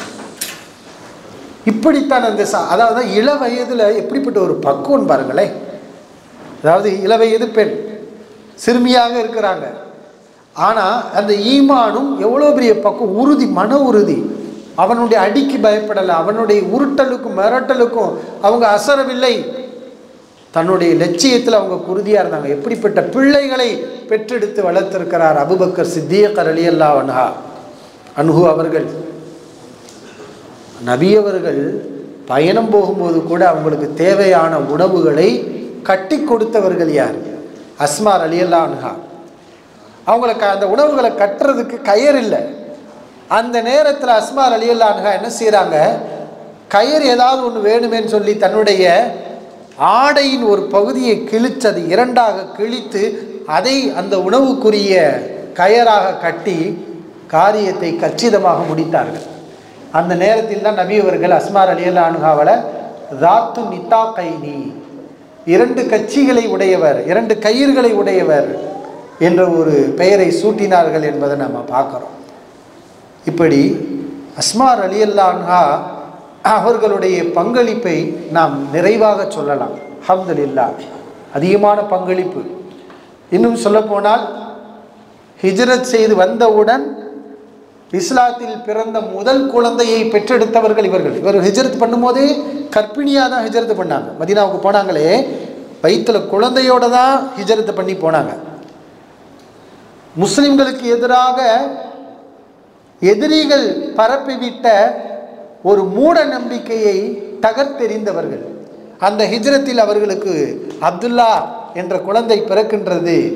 அது வரைக்கும் யூதர்கள் என்ன சொல்லிக்கிட்டு இருந்தாங்கன்னா, முஸ்லீம்களுக்கு எந்த குழந்தையும் பிறக்காது அப்படின்னு சொல்லிக்கிட்டு இருந்தாங்க. அஸ்மாவிற்கு குழந்தை பிறக்காதுன்னு சொல்லிட்டு இருந்தாங்க. அல்லாஹ் ரப்புல் ஆலமீன் அதை பொய்யாக்கி இந்த ஹிஜ்ரத் பயணத்திலேயே அவர்களுக்கு அல்லாஹ் அந்த குழந்தை பாக்கியத்தையும் கொடுத்தான். கர்ப்பிணியாக இருந்து ஹிஜ்ரத் பண்ணுறது எப்படி? ஹிஜ்ரத் என்ன ஃப்ளைட்டில் ஏறி இறங்குற விஷயமா? இந்த ஒட்டகத்தில் ஏறி நடந்து இப்படி தான் சிரமப்பட்டு அவங்க வந்திருப்பாங்க. உயிரை கையில் பிடிச்சிக்கிட்டு இந்த எதிரிகள்டிருந்து தப்பித்து. அப்போ ஒரு கர்ப்பிணியாக இருந்து அவங்க வரும்போது அது எவ்வளோ சிரமம். அதை நம்ம அந்த இடத்துக்கு போனாதான் அந்த வேதனைகளையும் அந்த வழியையும் முழுமையாக உணர முடியும். அல்லாஹ் அவங்களுக்கு அருள் புரியட்டும். இப்படிப்பட்ட ஒரு தியாக பெண்களை நம்ம வரலாற்றுகளில் நிறையவே பார்க்க முடியும். இன்னும் இரண்டு பெண்கள் சுருக்கமாக நான் சொல்லிவிடுகிறேன். அதாவது உம்மு சுஹதா, ஷஹீதுகளுடைய தாய் என்று ஒரு சஹாபிய பெண்மணி வரலாற்றிலே புகழப்படுகிறார். அவர்கள் யார் என்றால் அல் அஃப்ரா பின்து உபைத் அஃப்ரா ரலியல்லாஹு அன்ஹா. அஃப்ரா இவங்க ஒரு அன்சாரி பெண்மணி. அஃப்ரா என்ற பெயரை கேட்டால் நமக்கு ரெண்டு பேர் ஞாபகம் வரும். முஆத் இப்னு அஃப்ரா, முஅவ்வித் இப்னு அஃப்ரா. யார் இந்த முஆத் முஅவ்வித்? அஃப்ராவுடைய மகன்கள். முஆத் அஃப்ராவுடைய மகன், முஅவ்வித் அவரும் அஃப்ராவுடைய மகன். இந்த ரெண்டு பேர் யார் தெரியுமா? அபூஜஹலை உஹது போற பத்ர் போரில் கொலை செய்த வீரர்கள், சிறுவர்கள். இந்த ரெண்டு பேர் யாருன்னா சிறுவர்கள்.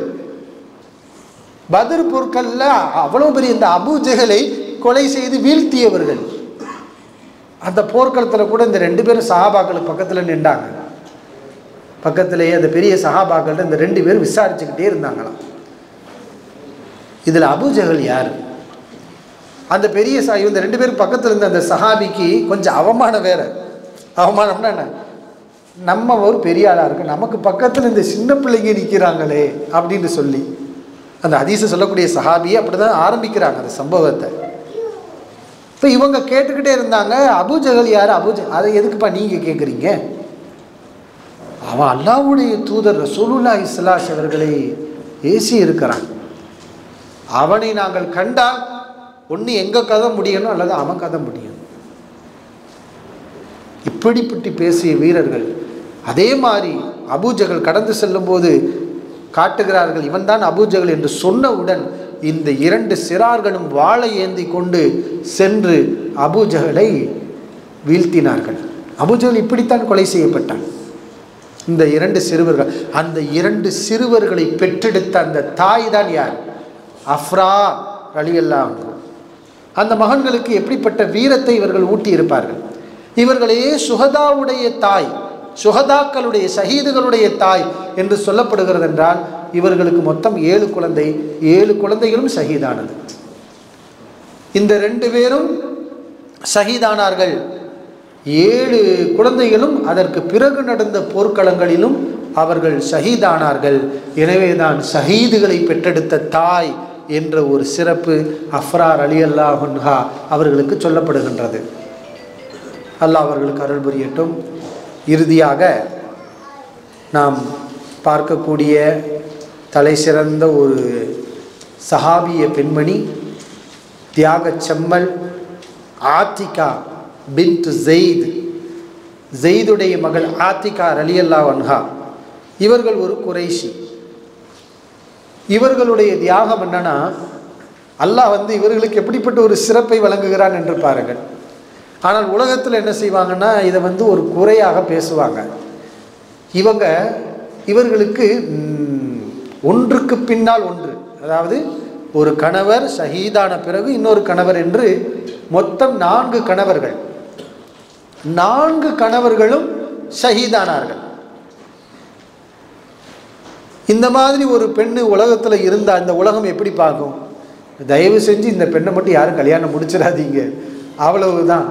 இந்த பெண்ணை யார் முடித்தாலும் அவர் இறந்து போய்விடுவார் என்ற ஒரு பேச்சு வர துவங்கும்.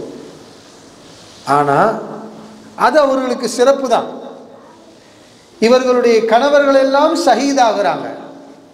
முதல்ல இவருடைய கணவர் யார் என்றால் அப்துல்லா இப்னு அபீ பக்கர். அப்துல்லா இப்னு அபீ பக்கர், அபூபக்கர் ரலியல்லாஹு அவங்களுடைய மகன் அப்துல்லா. அவங்க முதல் ஷஹீதாகிறாங்க, இவங்களுடைய கணவராக இருக்காங்க. அதற்கு பிறகு அவர்கள் ஸெய்த் இப்னுல் ஹத்தாப் ரலியல்லாஹு அன்ஹு அவங்கள மணம் முடிக்கிறாங்க. அதாவது ஹத்தாபுடைய மகன் ஸெய்துனா உமர் ரலியல்லாஹு அவங்களுடைய சகோதரன் ஸெய்துங்கிறவரை மணம் முடிக்கிறார். அவரும் ஷஹீதாகிறார். அதற்கு பிறகு உமர் இப்னுல் ஹத்தாப், அதாவது தன்னுடைய சகோதரனுடைய மனைவி, சகோதரன் மரணித்த பிறகு யார் மணம் முடிச்சுக்கிறாங்க? உமர் ரலியல்லாஹு அன்ஹு அவங்க மணம் முடித்துக் கொள்கிறார்கள்.